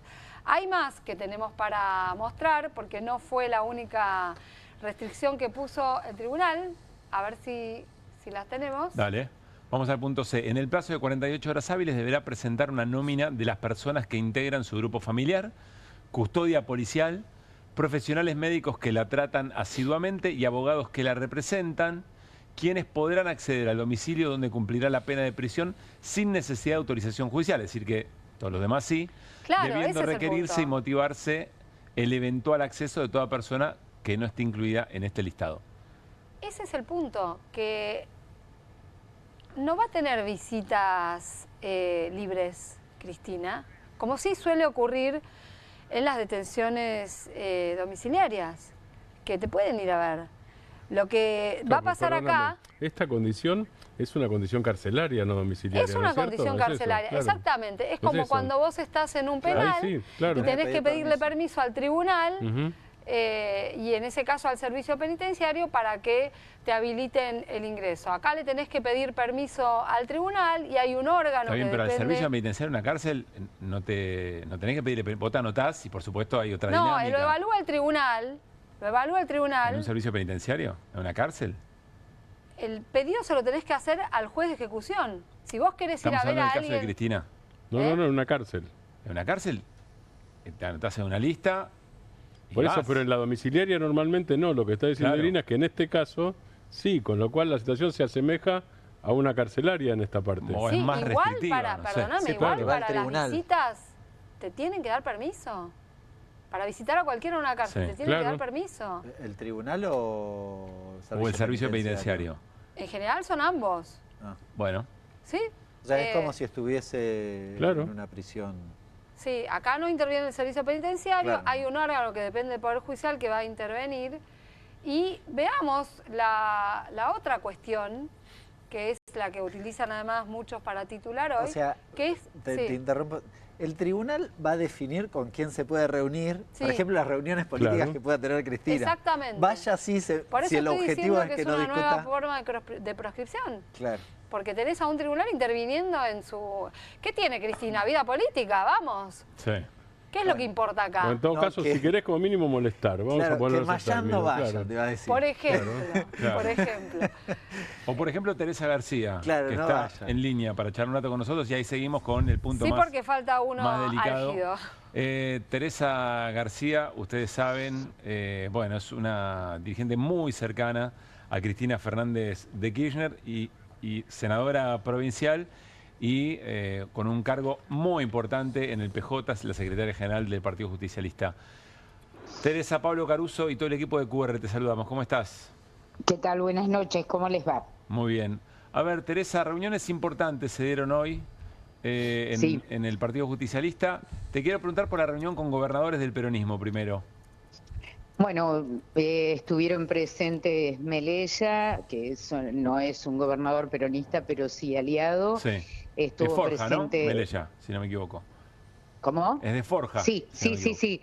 Después estuvo el gobernador Kicillof, estuvo el gobernador Silioto presentes, el gobernador Quintela y conectados, porque uno está en el exterior, que es el gobernador Zamora, Gildo Infran, que está en plena campaña electoral por convencional, y Jalil. Bueno, se hizo un análisis de la situación. Faltó Jaldo, digamos, ¿no? Faltó Jaldo. Todavía no estaba confirmado el cambio de lugar, así que mientras charlábamos lo que había pasado hoy y los gobernadores se expresaban, apareció el cambio de lugar de la concentración, que va a ser en Plaza de Mayo a partir de las 14 horas, y luego se hicieron evaluaciones, los gobernadores hicieron evaluaciones respecto a la situación reinante. Fundamentalmente recuerdo bien la de Silioto, que planteó con claridad que esto es una consecuencia lógica de la decisión de Cristina de haberse planteado como candidata, cómo se aceleraron los tiempos y qué cosas estaban en riesgo de aquí en adelante. Fue una muy buena reunión, hubo también presentes legisladores, además del Consejo Nacional del Partido, y luego que terminó la reunión de gobernadores, seguía una reunión con diputados y senadores. Bien. Pregunta del millón respecto de gobernadores. ¿Entienden que a partir de ahora la articulación de la acción política debe ser distinta a lo que viene ocurriendo hasta aquí, sobre todo en los vínculos que cada uno tiene o ha tenido, ¿no? Oscilante con el gobierno de Milei? Creo que sí, porque además, mira, estamos a pocos días de que se cumpla el 9 de julio en aquel pacto de mayo que fue un fraude. A lo que se había prometido y habían firmado en ese pacto de mayo quedó en la nada, absolutamente al revés. Hay más ajustes sobre las provincias todavía, todos analizaron que las provincias estaban cada vez peor, no había ninguna voluntad del gobierno nacional de atender las situaciones provinciales, las de las economías regionales, etcétera. La verdad que vieron un panorama bastante espantoso de las provincias. Y digo, ya que estamos cerca del 9 de julio, que es cuando se firmó ese pacto inexistente, que se firmó con tinta indeleble en un papel que nadie puede encontrar, me parece que esto obliga a que todo el mundo tome conciencia de cuál es el compromiso de este gobierno nacional con la sociedad en general, que es nulo, ¿no? Martín. Nulo. ¿Cómo estás, Teresa? Martín Granowski. ¿Va a haber movilizaciones en las provincias mañana, aparte de la concentración de las 2 en Plaza de Mayo, ya que hablaron con gobernadores? Sí, va a haber movilizaciones en muchas provincias, porque algunos tienen la facilidad de poder viajar y otras provincias no, sobre todo aquellas donde no tenemos gobernador, así que va a haber en todo el país movilizaciones y estoy en alerta porque me acaba de llamar la compañera Lucía Corpachi, ex gobernadora de Catamarca, que han parado los micros de Catamarca en Deanfunes, y en eso se armó una cadena, parece que en varios lugares, tanto de la provincia de Córdoba como de la provincia de San Luis, hay una indicación a Gendarmería que no dejen avanzar a los micros, lo que me parece una muestra más de lo que está haciendo Patricia Bullrich y de lo que está haciendo el gobierno para evitar que la gente llegue. Le quiero avisar que la gente va a llegar inexorablemente porque no pueden tener parados los micros toda la noche, ¿no? Bien. Lamento, Hernán. Teresa, te agrego Mendoza, que me están mandando mensajes que sucede exactamente también lo en mismo. Mendoza, Sí, exactamente también con Mendoza. Así que bueno, hay que estar alerta, por supuesto tenemos todos los teléfonos abiertos en el caso de que se cometa algún desmán, no solamente de retenerlos por un rato. Claro. Porque esto sí es una nueva muestra de la barbaridad que está planteando este gobierno para la marcha de mañana. Y aprovechar también esta comunicación para decirle a todos los que vayan a la marcha, estén ordenados en partidos políticos, sindicatos o lo que fuera, que estemos cuidándonos entre todos muy atentos, porque ya sabemos qué tipo de acciones lleva adelante Patricia Bullrich con estas movilizaciones, ¿no? ¿Crees que va a activar el protocolo Patricia Bullrich? Difícil, ¿no? Con esa masividad. No, o estás diciendo que va a meter gente, claro, va a meter gente que no es manifestante, ¿no? Exactamente. Ya nos ha sucedido en varias marchas que aparecen seres extraños que buscan soliviantar y alterar la marcha. Así que mañana es una muestra de nuestro acompañamiento a Cristina. Entendemos perfectamente las razones producto de estas restricciones que le ha impuesto la justicia, que no lo podemos hacer en la puerta de su casa, pero sí lo vamos a hacer en la Plaza de Mayo, que es nuestro lugar de encuentro con estas cosas. No es para celebrar nada, porque en verdad estamos todos muy tristes, muy preocupados por esta situación, porque además es absolutamente injusta, porque creemos que Cristina es inocente y porque vamos a seguir batallando por la libertad de Cristina. Teresa, una última pregunta. Yo entiendo que hay cosas que se necesita, para poder analizarlas, se necesita ver de qué características es la marcha, digamos, ¿no? Porque es un acontecimiento político tan importante que, por supuesto, es un insumo para pensar lo que sigue. Aún así, por las reuniones en las que participaste, ¿te parece que hay madurez política en los distintos sectores del peronismo para poder sostener esa cohesión, esta amalgama que se vio en estos días? Sí, estoy absolutamente convencida. Yo el otro día lo dije en la rueda de prensa con las corresponsalías internacionales. Al peronismo le han pegado una piña. Y esta piña, que es haber proscripto, no haber permitido que nuestra principal candidata esté en la escena política, tiene que servir para que todo el mundo se dé cuenta que no, quien puede lo más puede lo menos. Si han podido con Cristina, ningún dirigente está exento. Y la cohesión y la cohesión y la fuerza que tiene esa cohesión es lo que puede parar esto. Si esto no sucede, yo diría que nadie se haga los rulos, porque le puede pasar a cualquiera. Y hoy esto mismo lo repitió Gildo Infran, ¿no? en la reunión con gobernadores. Teresa, gracias, como siempre. No, a ustedes. Bien, ahí la palabra de Teresa García. Bueno, nos vamos a ir una tanda. Al regresar está Julieta Weisel para charlar con nosotros, especialista en comunicación política. ¿Qué está observando que pasó en el peronismo y el impacto en general en la vida política argentina desde la condena a Cristina? Seguimos analizando con Irina, sobre todo el tema de la tobillera electrónica, porque eso generó, como decía Irina, el titular de muchos medios hoy, que celebraban a partir de ese símbolo. Y vamos a hablar, atención también, sobre la reformulación de la Policía Federal. Algo muy grave, muy importante, me parece que no se lo está dimensionando de la manera que corresponde. Todo eso después de la tanda. Es credinauta. Eduardo también. Y Luis, y Mercedes y Pablo son credinautas. Ellos y miles de argentinos formamos Banco Credicop. Y somos credinautas porque desde siempre creímos que es mejor hacerlo juntos y no hacerlo solos. Porque somos cooperativos y solidarios. Y porque sabemos que solo nos salvamos si lo hacemos entre todos. Ahora, hacete vos también, credinauta. Movete a Credicop. Movete a un banco distinto. Banco Credicop Cooperativo. La banca solidaria.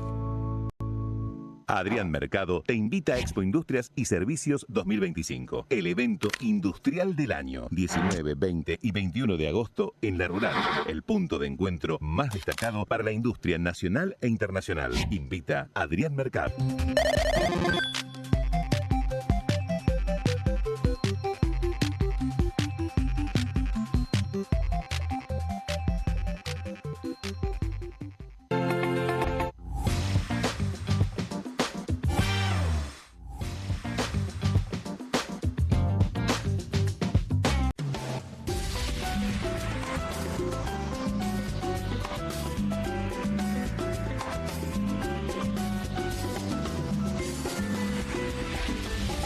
Movimientos circulares. Tu rutina de skincare te debe traer muchos seguidores, pero este baño te los quita. Pero si yo ya limpié mi inodoro con Harpic. Sí, pero te falta el resto de las superficies. Necesitas el Harpic Baños. El rojo, que saca manchas difíciles, desinfecta y deja impecable tu baño. Para cualquier desafío que te dé el baño, nada mejor que Harpic. Nueva Saladix extra picante. ¿Posta picarán más que las otras?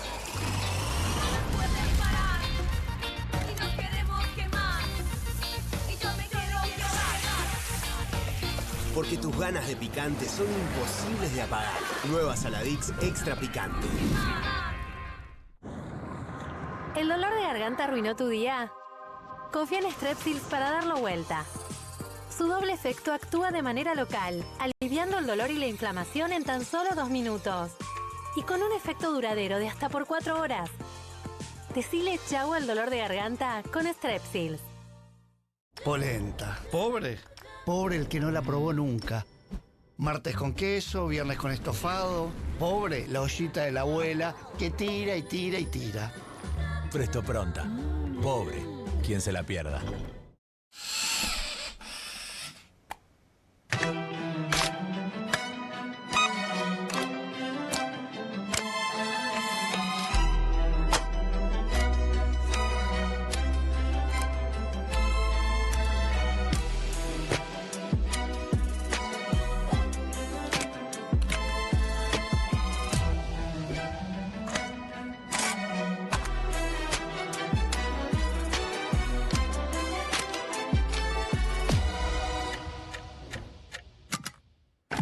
Ponele Filco. Hay cosas que no evolucionaron como pensábamos. Nos dijeron que seríamos capaces de teletransportarnos. O que al menos ya sabríamos la diferencia entre el tire y empuje de una puerta. Nada de esto pasó. Pero Koffler sí evolucionó. Porque cambió su selección de cacao y lo combinó con la cantidad justa de leche. Y con tiempo y dedicación logró un chocolate más suave y más cremoso. Nuevo Koffler. Mucho más suave. Mucho más cremoso. No te compartas los datos del celu. ¿Salís? Conectate al ahorro. Con Telecentro Wi-Fi prepago podés tener el giga más barato para usar internet fuera de tu casa. Conseguilo en Mercado Pago y disfrutá 10 gigas desde 699 pesos.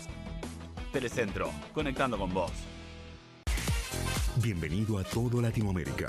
Caras TV llegó a DirecTV, el canal de las celebridades. Entretenimiento exclusivo las 24 horas del día. Más Caras, con la conducción de Héctor Maugeri.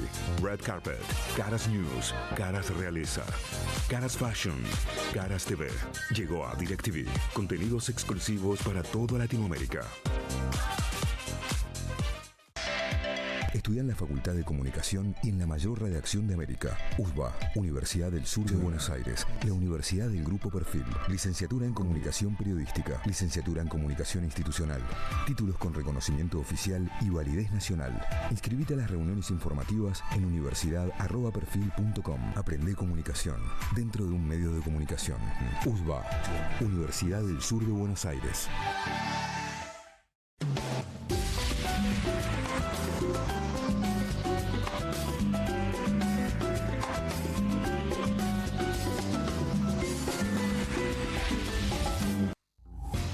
Muy bien, seguimos en QR, mucha charla fuera del aire, con distintos matices. Julieta, muy bienvenida. ¿Cómo estás? ¿Qué tal? Buenas noches.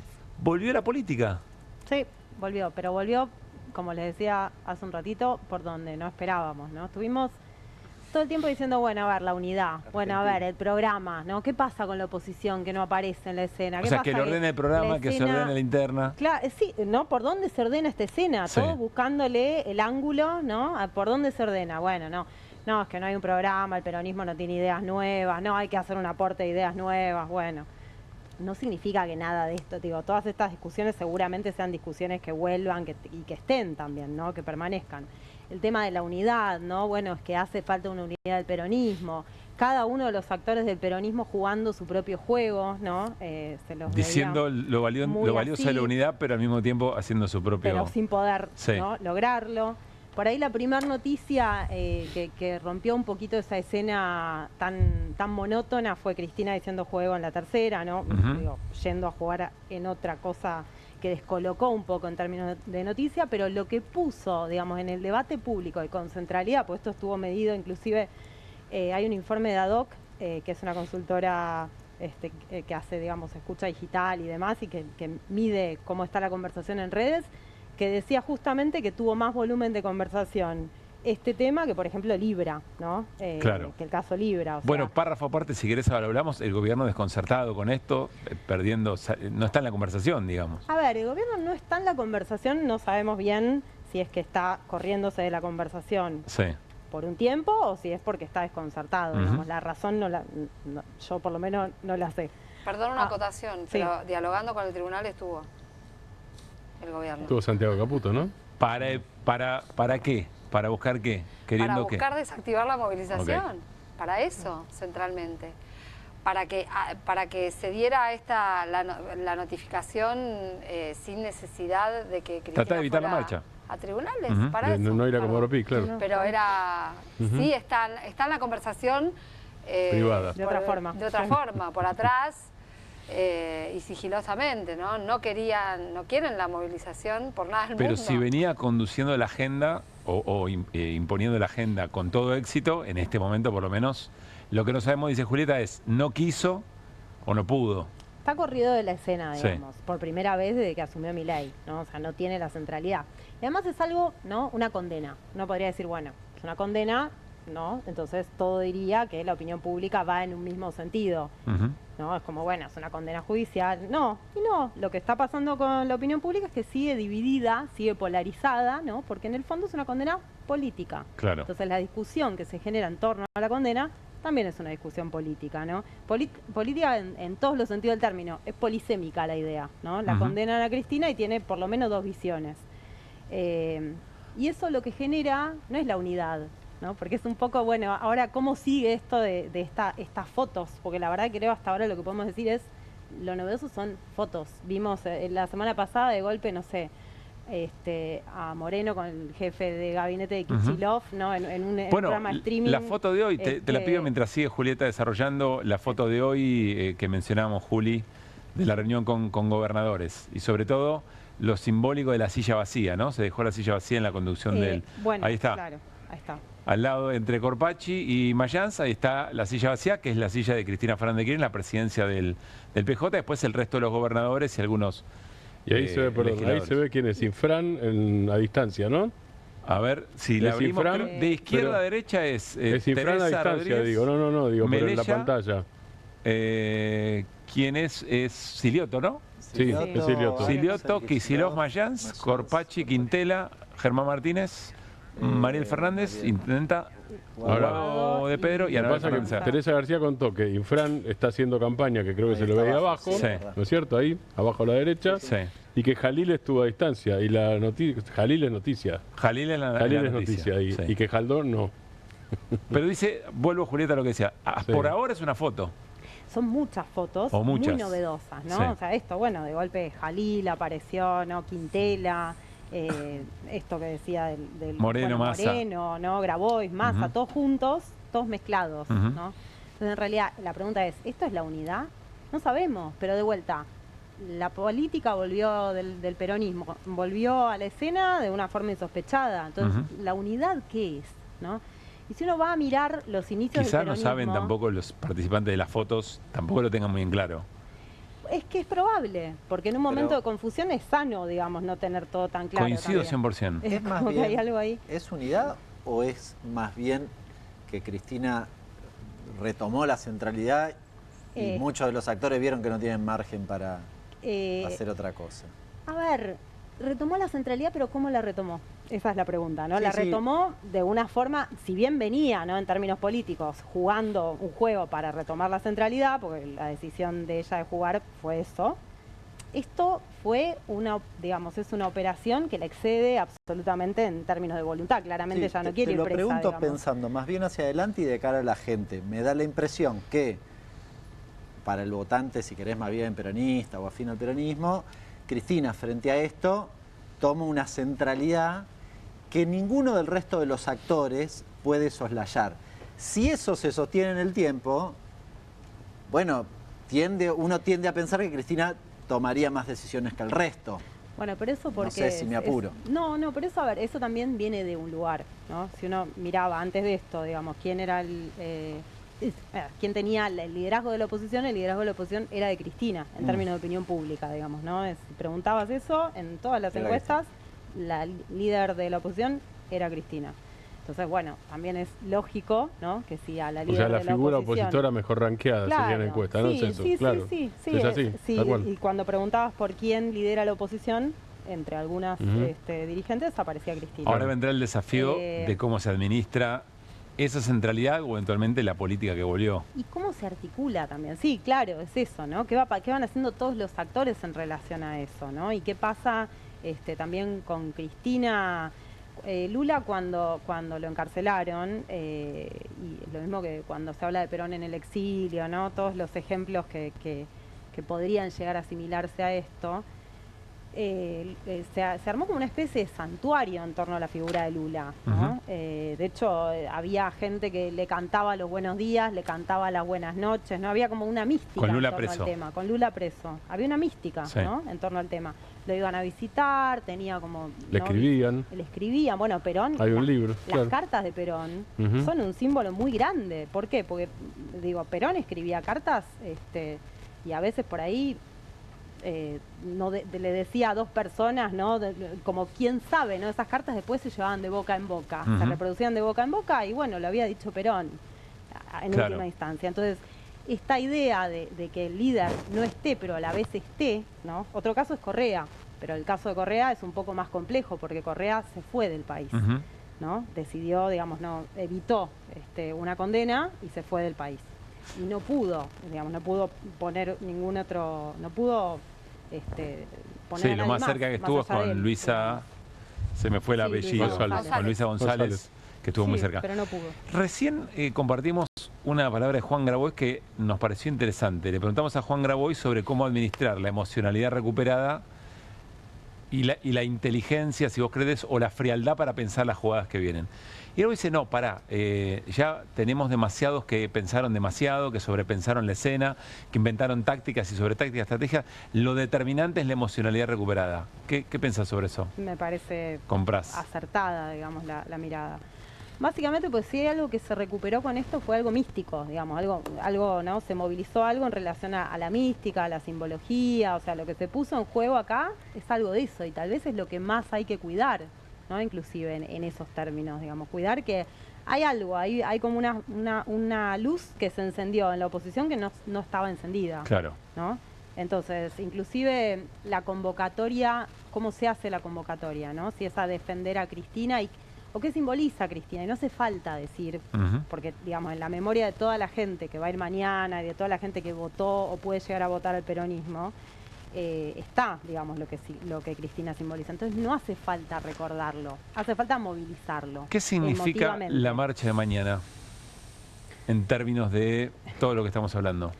Yo creo que es una apuesta, digamos, es algo, va a ser algo potente lo que pase en la calle, en términos de mensaje, ¿no? Pero creo que no se juega todo mañana, ¿no? Que se empieza a jugar un juego. Es como, bueno, es empezar y ver qué pasa. Y también creo que tal vez lo más conveniente sería que la manifestación de mañana sea una manifestación muy pacífica y muy masiva, ¿no? Lo de masivo sí, lo de pacífico no termina de depender exclusivamente de quienes se movilizan. Por supuesto, no, eso es algo que nunca es complejo siempre. Sí. No depende de una persona. Pero en general cuando es muy masiva, inclusive durante el gobierno de Milei, cuando la masividad llega a un punto impresionante, caso marchas universitarias, no infiltraron, vamos a decirlo claramente. Sí, ahí no muy masiva, sin policías, en general no pasó exactamente. nada. No, esta es más compleja porque es una marcha en la que va a haber, ¿no? Están más partidizadas, entonces ahí puede haber más infiltración, y también todo se complejiza, ¿no? En ese sentido. Pero bueno, digamos que creo que en ese sentido sería interesante también como mensaje hacia la opinión pública en general. Julieta, gracias. Va a ser interesante nuestro próximo encuentro, me parece, ¿no? Con varios días transcurridos a ver qué hacemos con esto que conversamos hoy. Vamos a ver cómo sigue. Gracias, Juli. Gracias a ustedes. Bueno, nos vamos a ir con Hernán Lecher a la pantalla porque vamos a tratar de pensar qué pasó en estos 10 días o en esta semana mientras, en la vigilia al fallo de la Corte y después del fallo de la Corte, siguieron ocurriendo cosas en la vida económica de nuestro país y lo vamos a compartir con Hernán. ¿Vamos? Puestos de trabajo registrados privados. Primer dato sobre el que nos alerta Hernán Lecher. Claro, esto pasó. Porque vos lo decías, pasaron cosas, probablemente no las viste en la mayoría de la tapa de los diarios, pero hubo hechos económicos significativos. Este fue uno. El día que salió la inflación, ahora lo vamos a mostrar también, el día que salió la inflación salió este otro dato. Los datos estrictamente son del empleo al mes de marzo de este año, pero está proyectado porque la Secretaría de Trabajo hace una cosa que se llama EIL, una encuesta, que proyecta el mes siguiente, en este caso el mes de abril.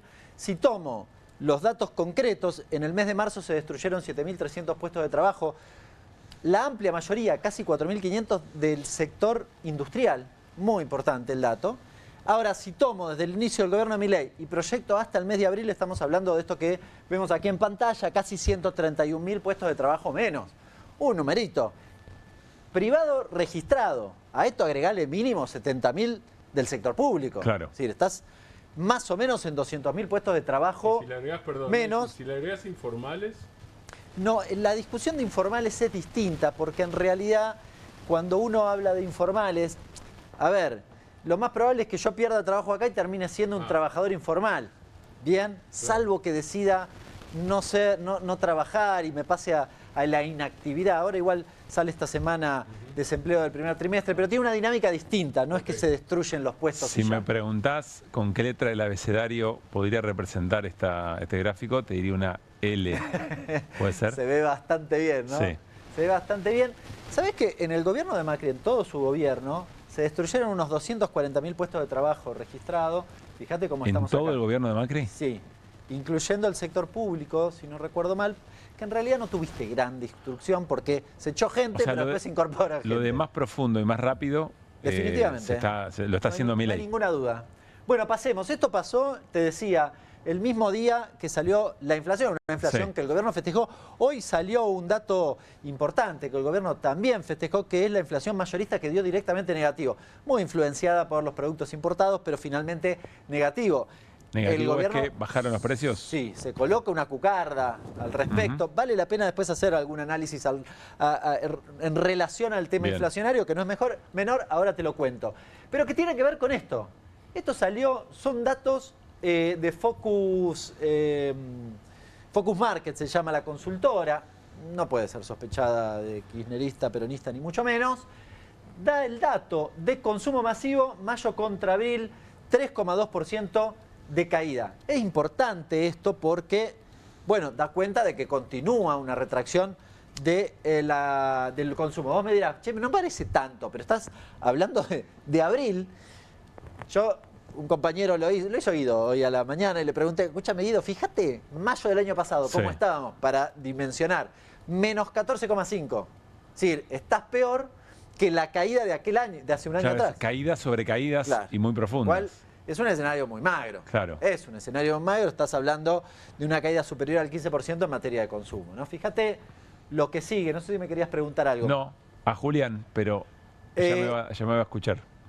Bueno, a ver, y acá me parece que es el eje central. Esto es lo que estoy seguro que no vimos en la tapa de los diarios, pero te va a sorprender, ya lo hemos hecho otras veces, pero hice un recorte de los últimos 10 días. Dije, a ver, cuando se empezó a discutir que Cristina podía terminar presa, qué sé yo, que fue el jueves de la semana anterior, dije, de ahí en adelante, ¿qué pasó?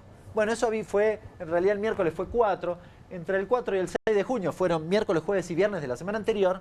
Mira, tras la crisis económica nacional anunciaron despidos en una empresa olivícola en La Rioja. Empecé a computar. Denuncian 11 despidos por crisis de empresa en Cruchanelli. Bueno, que presenta un preventivo de crisis. Autopartista, ¿no? Sí, si no me equivoco. Es un pedido para que, digamos, estoy en una situación crítica para que no pague las indemnizaciones al 100% y demás. Efectivamente, de hecho, interviene la UAM, la Unión Obrera Metalúrgica. Sigamos. Eso, entre esos mismos días, petróleo. Entonces, ¿no se supone que el petróleo le iba bien? Bueno, más de 500 despidos en el clúster Mendoza Norte.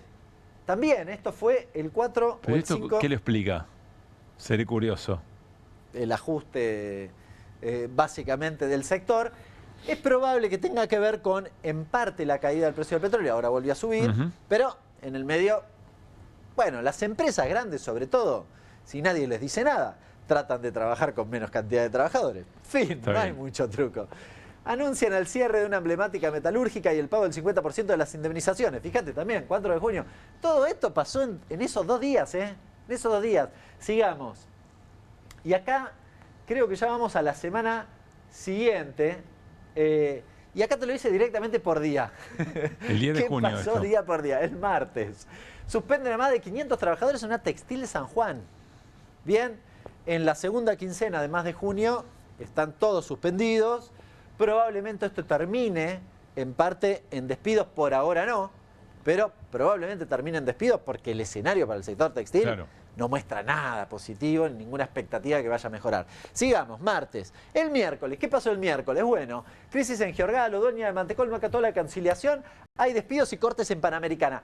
Esto era en simultáneo con lo que pasaba con Cristina. De hecho, estaba cortada la Panamericana. Yo cuando vi la noticia que salía en los medios y qué sé yo, digo, bueno, debe ser por la sentencia Cristina. No, estaban pasando las dos cosas a la vez. También había un reclamo por los despidos justamente en Giorgalo. Visto así como lo trajiste, es tremendo, Sí. El día a día. Para que no termina. Sigue el día miércoles. El día miércoles fue un día terrible. Argentina importadora de carnes, nuevos despidos en un histórico frigorífico que tenía sedes en Las Heras y en Azul, donde efectivamente hubo despidos. Fíjate, todos sectores industriales, un poco que lo que reflejábamos recién. Sigamos. Todo el miércoles. Pará, seguimos con el miércoles. Volveme para atrás en una cosita. Permitime mostrarle esto. Miren lo que dice en el sector. Es una catástrofe. No andan con vueltas, es una catástrofe. Sigamos, ahora sí.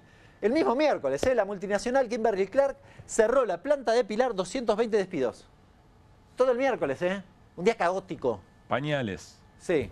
Probablemente por la apertura importadora, ¿no? Probablemente por la apertura importadora. El gobierno en el medio... Seguimos el miércoles, cerraron a aflojar. Seguimos el miércoles, el gobierno dijo, yo no voy a hacer menos, y despidió a 110 trabajadores del hospital Posadas, anticipando además algo parecido en el hospital Garrahan, directamente haciendo descuentos. Y creo que terminamos. Esto pasó el viernes y el unicornio de tecnología decidió el cierre de 2 oficinas en la Argentina. Se encargaron de aclarar que no hubo despidos, Globant.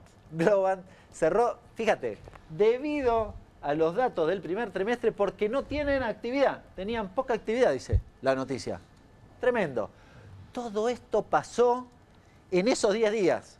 Y hoy, porque hicimos la columna, terminamos acá, pero hoy también pasaron cosas. No sé si, Juli, tenemos... Mira esto de hoy. Lácteos Verónica sin rumbo, las plantas siguen paralizadas, crece la deuda y no hay plan de reactivación. Incumplió los compromisos asumidos, la situación se agrava. Sin materia prima ni respaldo financiero, adeuda salarios y enfrenta una pérdida de confianza generalizada. Tremendo. Y te agrego una última. Fíjate. Ahora, todo esto, mientras la buscan, todo esto va en paralelo con la condena a quien simboliza políticas que eventualmente generan el modelo antagónico a lo que provoca estos despidos. Dijo en algún momento Cristina Fernández de Kirchner, dijo, bueno, cuando yo esté presa, aumentan los salarios. Sí. Se resuelven todos los problemas acá en la Argentina. Eventualmente llevaría un tiempo. Bueno, no es inmediato. Parece que por ahora no. Te agrego la última sí. De Hernán Pablo, que tuitea esto increíble. Esto salió ayer, quebró NRG, principal proveedora de arena para vaca muerta. Llama mucho la atención. 340 despidos, cheque rebotado, denuncia por lavado. Bueno, evidentemente tiene también otros problemas, pero... Sí, este es el dato. Su ex CEO es María Tetamanti, que hoy es secretaria de Energía, que venía del macrismo, secretaria de Energía. Acá hay una piola para tirar, me parece, ¿no? A continuación. Tremendo. Pero es verdad, le vendés insumo a vaca muerta, que se supone que es, ¿no? Lo que... Chocate la calecita. Claro. Del día de hoy, Bien. Pero fíjate, en serio, uno agarra y googlea y busca y en todos los días encontrás 1, 2, 3 noticias de esto que es lo que está pasando efectivamente en la Argentina. Te agrego la del estribo. Recién te decía, inflación a la baja. Uy, qué bueno, decís vos. Bueno, no tanto, porque el ancla siguen siendo los salarios, con lo cual vos te fijás, y en todo el 2025 la inflación fue para abajo, desde marzo para acá, para ser preciso, y los salarios siempre quedaron por debajo, con lo cual La verdad que es como cuando, viste, hay algún regalo, pero no te toca a vos. Sí, claro. Algo así. Gracias, Hernán. Desde aquí quiero saludarle y darle las buenas noches. Vamos a cambiar de tema por un momento. Vamos a la política internacional. Es muy grave y muy preocupante la situación en Medio Oriente. De hecho, amenazas de todo tipo. Incluso para esta noche, decían desde Irán, las autoridades iraníes. Está Martín Shapiro en línea, es analista especializado en política internacional. Hola Martín, Pablo Caruso y todo el equipo de QR, te saludamos. ¿Cómo estás? ¿Cómo estás, Pablo? Gusto saludarte. Muchas gracias, Martín. Se suma Martín Granowski también, también es en su área. A ver, Martín, ¿dónde nos dirías que estamos parados ahora en el conflicto entre Israel e Irán? Me parece que estamos en un momento de algunas definiciones, particularmente vinculadas a la posible participación o no de los Estados Unidos en el conflicto en un rol ofensivo. Lo ha tenido en materia defensiva, se ha confirmado que ha cooperado con la defensa antimisiles israelí. Estamos en un momento también de cierta definición sobre cuál es el alcance de las capacidades ofensivas iraníes. Tuvimos algunas amenazas de alto perfil en el día de la fecha. Estamos a 5:30 de la mañana en Israel y no parece que haya habido por lo menos un cambio cualitativo. Se hablaba de una suerte en el tipo de ataques de Irán. Se hablaba de un evento histórico, ¿no? Creo que lo llamaron sorpresa, pero más allá de eso, se hablaba de una... Que el mundo lo va a recordar para siempre. Eso claro. Decía la agencia de noticias iraní. Martín, buenas noches. Comentario de Martín a Martín. Sí. Es Sí, como decías, Martín. Es un régimen de todas maneras acostumbrado a la grandilocuencia y no vino de un oficial, de un discurso, sino de una agencia de noticias, ¿no? Bien. Pero bueno, son las 5:30 de la mañana en este momento en Israel y por lo menos que yo conozca no hay reportes de que haya habido un cambio cualitativo. Hubo 2 andanadas de misiles, esta vez afortunadamente, diríamos, sin impacto sobre infraestructuras y sobre personas, que hubo fallecidos en otras de las andanadas civiles. También hubo muchísima intensidad de ataques israelíes, pero me parece que se va agotando el tiempo para que Irán muestre algo cualitativamente distinto en una operación militar que parece favorecer las capacidades israelíes, las capacidades bélicas israelíes, con Israel operando sobre el suelo de Teherán con bastante libertad, con unas defensas antiaéreas iraníes severamente dañadas, particularmente en Teherán, con impactos reconocidos por la Agencia Internacional de Energía Atómica en la principal instalación nuclear iraní, que es Natanz, con un golpe muy muy duro en términos de inteligencia, que de hecho fueron varios, porque después esta tendencia siguió con los asesinatos de jefes militares y científicos nucleares iraníes. Estamos en un momento en el cual o la guerra se termina definitivamente inclinando en un sentido, o hay alguna señal de que algo puede ser distinto. Y sobre la participación estadounidense hay una pregunta abierta, que es si existe la posibilidad de que Trump esté usando esta ofensiva israelí como una herramienta de negociación, o si de verdad hay un objetivo de cambio de régimen, que claro, sería también preocupante por lo que puede generar. Martín.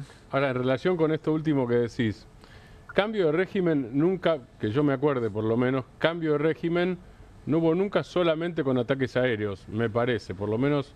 No, que creo recordar que no. Digo, cuando fue lo de la primera guerra, la del 1991 en Irak, no hubo cambio de régimen, por ejemplo, en parte porque era solo ataques aéreos. Esa es una pregunta. Y la otra relación con lo que decís es, en relación con lo que decís de Estados Unidos, cuando uno lee prensa internacional, yo tengo delante mío lo último de New York Times, vos lo habrás visto, que Irán se prepara, en relación con lo que vos decías de Estados Unidos, Irán se prepara para castigar a Estados Unidos si Estados Unidos se mete directamente a bases norteamericanas. Ahora, al mismo tiempo, en Estados Unidos uno lee que tiene la flota en el Golfo Pérsico. Ahí nomás. Sí, tiene la flota en el Golfo Pérsico y creo que más importante, tiene 6 gran bombarderos de gran porte, los que pueden tirar la bomba, la que llaman la Mother of All Bombs, la bomba no nuclear más potente que tiene el arsenal estadounidense en la isla de Diego García, en el Atlántico, que sugiere una posibilidad de bombardeo en el sitio nuclear de Fordow, que Israel no tiene armamento para penetrar. Pero bueno, es especulativo. Sabemos que están ahí los aviones. Los Estados Unidos hasta ahora han negado que sea su intención ingresar de manera ofensiva en la guerra, pero lo cierto es que las declaraciones, el tono de las declaraciones de Donald Trump hoy en sus redes sociales fue muchísimo más involucrado y compenetrado con la acción israelí, hablando de nosotros. No se queda claro, por ejemplo, si se refiere a una operación activa de los Estados Unidos o al uso de armamento norteamericano contra las defensas iraníes y provistas por países no occidentales a partir de la operación israelí. Estamos en un momento de ambigüedad, estamos esperando qué es lo que puede pasar con eso, que creo que la mejor hipótesis es la de que sea parte de una negociación armada, ¿no? Creo que sería la de menos daño para las personas y la de menos disrupción, porque como decías, el escenario de cambio de régimen, incluso si se produjera, si mataran, como amenazó Donald Trump hoy, al líder supremo, y eso genere, digo, la ausencia de la cúpula militar que se está renovando después del primer ataque israelí, un movimiento muy brusco. Lo cierto es que no hay antecedentes en general de cambios de régimen que hayan sido exitosos y limpios en la región. Martín, y particularmente en un país como Irán, que tiene cientos de años de historia. Me detengo en esto de que la mejor hipótesis que podría ser una negociación armada, una negociación a los misilazos. Tenemos que cerrar, pero quiero entender qué es lo que están negociando concretamente. ¿Es el poderío nuclear de Irán, el desarrollo nuclear de Irán? El desarrollo nuclear de Irán en los objetivos estadounidenses, creo que esa es una línea roja para Israel y es algo parecido a una línea roja para los Estados Unidos, sin dudas para Donald Trump en sus expresiones desde siempre. Y en el caso de Israel también está el programa antimisiles. El programa, de misiles de Irán. Irán tiene un programa de misiles balísticos avanzados. Hemos visto que incluso con las defensas israelíes, que son súper sofisticadas, algunos de los misiles que lanza Irán desde su territorio, a más de 1000 kilómetros de distancia, llegan a impactar en puntos céntricos de las principales ciudades israelíes. Eso porque la campana de acero no puede cubrir todo, ¿no es cierto?, si la cantidad de misiles aumenta. Exactamente, y además, bueno, son misiles veloces, con alta precisión, no es tan parecido a lo que estábamos acostumbrados con Hamas y Hezbollah, ¿no? Claro. Y por último, me parece que en el impulso más extremista de este gobierno israelí hay un tercer objetivo, que es que es el del cambio de gobierno, que es un objetivo de cambio de régimen, que es un objetivo, diría yo, mesiánico. Pero creo que entre el programa nuclear y el programa de misiles iraní hay un punto donde hay un mínimo aceptable para Israel como saldo de esta campaña en el que Trump podría concentrarse, pero no lo sabemos. No sabemos si Trump se quiere subir a una victoria militar o si Trump quiere lograr un éxito en la negociación o si quiere lograr un éxito de cualquier índole para su tribuna interna. La base del Partido Republicano está dividida en partes similares, con lo cual de momento estamos en especulación, pero con una definición que probablemente sea inminente. Hoy las autoridades israelíes hablaban de una campaña que podría durar como máximo 2 semanas. Bueno, Martín, gracias como siempre, un gran abrazo. Gracias a vos y a ustedes, saludos. Nos vamos a ir a una breve tanda y cuando volvamos nos vamos a detener sobre este punto que mencionaba Irina. ¿Qué pasa con la tobillera electrónica? El gran titular que aparece todavía en algunos portales, ¿no? Cristina con tobillera, como si eso fuera la imagen de la victoria o algo similar. Después de la tanda, muy breve. María es credinauta. Eduardo también. Y Luis y Mercedes y Pablo son credinautas. Ellos y miles de argentinos formamos Banco Credicop. Y somos credinautas porque desde siempre creímos que es mejor hacerlo juntos y no hacerlo solos. Porque somos cooperativos y solidarios. Y porque sabemos que solo nos salvamos si lo hacemos entre todos. Ahora, hacete vos también credinauta. Movete a Credicop. Movete a un banco distinto. Banco Credicop Cooperativo. La banca solidaria. En Pilar contamos con Mimuni, nuestra herramienta digital de atención ciudadana para solicitar turnos, realizar trámites y gestionar reclamos de manera ágil y cercana. Descárgate la app o chatea con nosotros por WhatsApp a través de 11 52 38 68 64. Las 24 horas del día. También podés acercarte a cualquiera de nuestros puntos Muni de lunes a viernes de 8 a 18 horas y los sábados de 9 a 15 horas. En Pilar seguimos acercando el Estado a todos y todas las pilarenses. Pilar presente con futuro.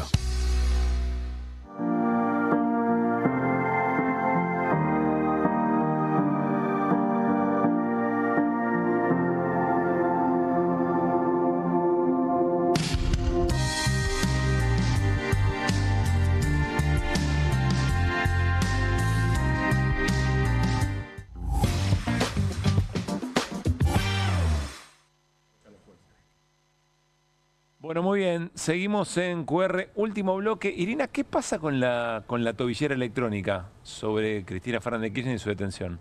Bueno, el Tribunal Oral Federal 2 dispuso que se le ponga un dispositivo electrónico, como lo llama, el único dispositivo que se usa para control de las personas que tienen domiciliaria es la tobillera. Que es otro punto totalmente polémico, ¿no? Y que tampoco se aplica de manera generalizada a las personas privadas de su libertad. Hoy me contaban que personas detenidas por delitos de lesa no tienen tobillera electrónica. Bueno, si querés podemos compartir, creo que lo tenemos. Hay un posteo de Miriam Bregman, que además es abogada en muchas causas. Igual dame el texto porque el texto, tengo una pregunta para seguir sobre el texto. Sí. Dice, ordenar la dirección de asistencia a personas bajo vigilancia electrónica dependiente de Subsecretaría de Asuntos Penitenciarios, etcétera, la colocación de un dispositivo de vigilancia electrónico respecto de Cristina Fernández de Kirchner en el domicilio indicado en el punto dispositivo. En los términos establecidos en el último párrafo del considerando 4. Pero en otro momento dice a evaluar si efectivamente la situación lo requiera. Eso es el considerando. O sea que es contradictorio eventualmente. No, no es contradictorio. Ellos dicen que la ley establece que hay que ponerle la tobillera. Es más, hoy me explicaban que la ley que puso la obligatoriedad de poner la tobillera es la ley Petri, la que agravó las condiciones de detención, con cambios en la ley de ejecución penal. Pero si en otro párrafo dice... No, dice que va a haber una evaluación del órgano que va a controlar y de esta área del Ministerio de Seguridad, que es la que se encarga justamente del control de las tobilleras. Y que en función de eso, los jueces van a decidir, o el juez de ejecución, Jorge Gorini, va a decidir si avanzan con la tobillera o no avanzan con la tobillera. Pero lo que están diciendo en la parte dispositiva es, vayan a ponerle la tobillera. Bien. La parte resolutiva es la que vale. Todo lo demás se supone que tiene que ocurrir, que se haga una evaluación sobre las condiciones particulares de Cristina Fernández de Kirchner en este caso. Por otro lado, te quiero decir algo. No hay tobilleras, o sea, faltan tobilleras en el sistema. Entonces, es como decir, estamos eligiendo a la expresidenta para... Sí, le vamos a sacar, no sé, vamos a sacarle un genocida y se la vamos a poner a ella, no sé. La mayoría de los genocidas no tienen tobilleras, según tengo entendido. Ahí teníamos para ver el tuit de Miriam Bregman, porque ella además tiene el conocimiento sobre muchas causas de lesa humanidad e incluso pone ahí una estadística. Dice, de los 498 genocidas que están, que están bajo el régimen de detención domiciliaria, aproximadamente un 16% tendría colocada la tobillera. Es decir, incorporar un control extra mediante un dispositivo electrónico en el caso de Cristina Kirchner es un claro agravio político por parte del tribunal. Y ahí muestra esta estadística, ¿no? Es muy importante que Miriam Bregman diga esto. Que diga que haga hincapié sobre el carácter político de esta decisión del tribunal, ¿no? Bueno, desde primera. Sí, ella lo hizo desde el primer momento, Fue a pero la quiero casa de decir, Cristina. está bien, pero no se bajó de esa posición, está analizando la decisión del tribunal. A mí me parece muy valioso que sea ella quien lo diga. No fue testimonial, decís. No. No está siendo testimonial. No, me parece central. O sea, bastante más de lo que hace la CGT, eventualmente. Y es un montón más. Lejos, Hernán por hizo lejos. así. Uf. Ella y otros dirigentes, Bueno, pero bueno, en el caso de ella, además que tiene este conocimiento acerca de las causas de lesa en particular, suma un montón y suma que haga explícito que esto es una decisión política, que no es una decisión jurídica. ¿Se entiende? Sí. Entonces, bueno, después consultando también a algunos abogados que tienen presos en domiciliaria, que tienen clientes que están detenidos con domiciliaria, la proporción es muy parecida, ¿no? No hablas de genocidas en este caso. No genocidas, de presos por otro tipo de delitos. De delitos. Es exactamente, la proporción es muy similar. Por ejemplo, el abogado Miguel Ángel Pierri, que tiene muchos casos penales, comentaba que tiene 14 clientes que cumplen domiciliaria, pero solamente 6 tienen la tobillera. ¿Sabés a quién tiene, por ejemplo? A el Pepo, el cantante de cumbia villera, que estuvo que fue condenado por un doble homicidio culposo, que nunca tuvo tobillera. Un doble homicidio culposo, ¿no? Claro. Digo porque son ejemplos que sirven. Incluso con el tema de las visitas, por ejemplo, Lázaro Báez no tenía restringidas las visitas. Ahora ya está en una cárcel común porque se unificaron las penas, se van a unificar las penas con la de la famosa ruta del dinero. Pero señalo todo esto para mostrar que son realmente atípicas y muy arbitrarias las condiciones que puso el Tribunal Oral Federal 2. Viste, como quien dice, bueno, total va a venir otro a revisar acá, ¿no? Que va a ser la Cámara. Además, Irina, no sé si a vos te llamó la atención, pero leyendo la resolución, cada 3 líneas, más o menos, estoy exagerando, pero no demasiado, dicen, y esto es por el principio de igualdad ante la ley. Sí, bueno. Está repetido y repetido y machacado todo el tiempo. Y así como te dicen eso, te dicen que esta decisión de la domiciliaria se toma por la seguridad y sin embargo tienen unos párrafos que realmente a mí me impactaron porque están fuera del registro de la resolución, donde cuestionan a la custodia de Cristina. Cuestionan cómo actuó la custodia de Cristina. Ellos dicen sí, necesita seguridad porque tuvo un intento de magnicidio. Sin embargo, su custodia no fue muy eficaz. Lo dicen con todas las letras. Es muy impactante eso, ¿no? Daría la sensación... Metiéndose en un tema que además atañe, y ellos mismos lo dicen. Bueno, pero esto es un tema del Ministerio de Seguridad. Claro. Lo dijimos, pero es un tema que va a decidir como si también... estuvieran compensando algunas cosas. Eventualmente leímos la domiciliaria, se queda en esa dirección, aunque ustedes querían otra cosa. Pero bueno, si Jonathan Viale quería la tobillera y la mostraba por televisión, acá está la tobillera. Algo por el estilo. Sí, eso, y creo que también dejar en claro, ojo, porque no va a poder jugar políticamente como quiere, ¿no? Claro. Porque para mí el mensaje es ese. Está con todas estas cuestiones que vemos y Es decir, atiende las presiones de quienes dicen basta de que baile en el balcón. Absolutamente, es así. Lo mismo acá, bueno, por eso yo también señalaba antes, el gobierno la jugó en la trastienda, pero estaba haciendo su intervención, digo, detrás de cámara, pero también lo mandaba Guillermo Francos a pedir públicamente. Sí, claro, este fin de semana apareció en todos lados. Bueno, que paseó por todos los canales diciendo, no, estaría muy bien que la audiencia sea por Zoom, no, estaría muy bien que le den la domiciliaria. Bueno, es todo, creo que hay que leerlo como parte de lo mismo y como, insisto yo con este concepto, como una continuación de la proscripción que empezó con la sentencia de la Corte Suprema. Bien. Gracias, Siri. Para mí viene el momento de la imaginación política y la creatividad política. Por también, supuesto, ¿no? Además esa es la parte que está por verse, ¿no? Bueno, gracias a todo el equipo de QR. Queremos cerrar hoy compartiendo algo que nos hubiera gustado compartir con ustedes ayer. No tuvimos programa. Tampoco lo vamos a tener el viernes porque también es feriado y es política del canal no hacer programa los días feriados. Así que no preocuparse, muchos mensajes de preocupación. Previsible que eso pasara, pero aquí estamos, por supuesto, porque ayer, 16 de junio, 70 años del bombardeo a Plaza de Mayo, y la gente de Indisciplinados muy amigos nuestros, nos invitaron a nosotros, a Feli Bonavita en la 530, a compañeros y compañeras de EVA TV, a una pieza audiovisual muy interesante utilizando inteligencia artificial que tuvo como eje plantearse si las víctimas del bombardeo a Plaza de Mayo hubieran sido otras, ¿qué hubiera pasado? Si se hubieran visibilizado en la historia el mayor acto terrorista que recibió nuestro país, ¿no? Ese 16 de junio de 1955. Y salió esta pieza, atención por lo que puedan llegar a decir, es un fake. Pero adelante, lo compartimos y con esto nos vamos, dale. Reiteramos, información de último momento. En este preciso momento hay aviones bombardeando la zona de Plaza de Mayo y Casa de Gobierno. Las redes se están llenando de fotos, de videos, de comentarios que denuncian explosiones en el microcentro porteño. Viene con la moto. Uy. Esto está sucediendo en este momento en Plaza de Mayo. No podemos asegurar, ahora no tenemos elementos para asegurar si se trata de un ataque terrorista o qué, pero lo que sí sabemos por las imágenes que tenemos, estos aviones son aviones del ejército. Boludo, ¿qué carajo está mirando?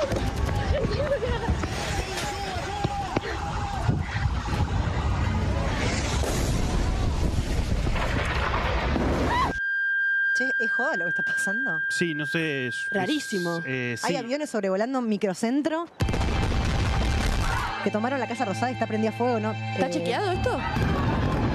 Guerra, no entiendo qué poronga está pasando, ¿me entendés? En Twitter dice golpe de Estado, son los cucas, los aviones vienen de Santa Cruz, esto ya creada de la CIDE, es Cristina que está presa. Tenemos otro video, espera, ponelo directamente, ponelo.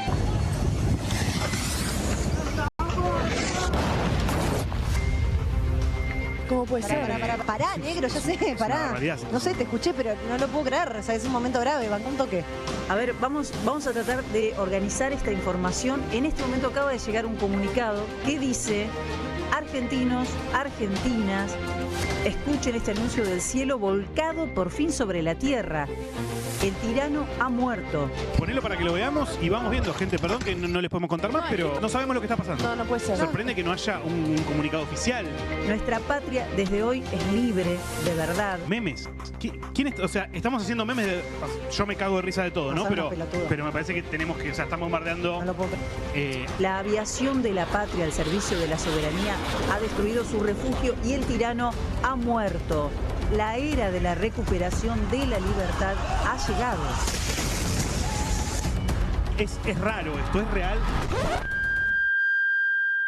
No, esto es una fake. Pero esto ya pasó en Argentina. De verdad. Un día como hoy, hace 70 años, una parte de las Fuerzas Armadas realizó el mayor ataque terrorista de nuestra historia contra el gobierno de Juan Perón, provocando la masacre de más de 350 muertos y cerca de 1000 heridos, incluyendo menores, porque bombardearon Plaza de Mayo en plena actividad cotidiana, matando compatriotas. El tirano ha caído. Que el pueblo salga a la calle a avivar la revolución. ¡Viva la patria! ¡Viva la libertad!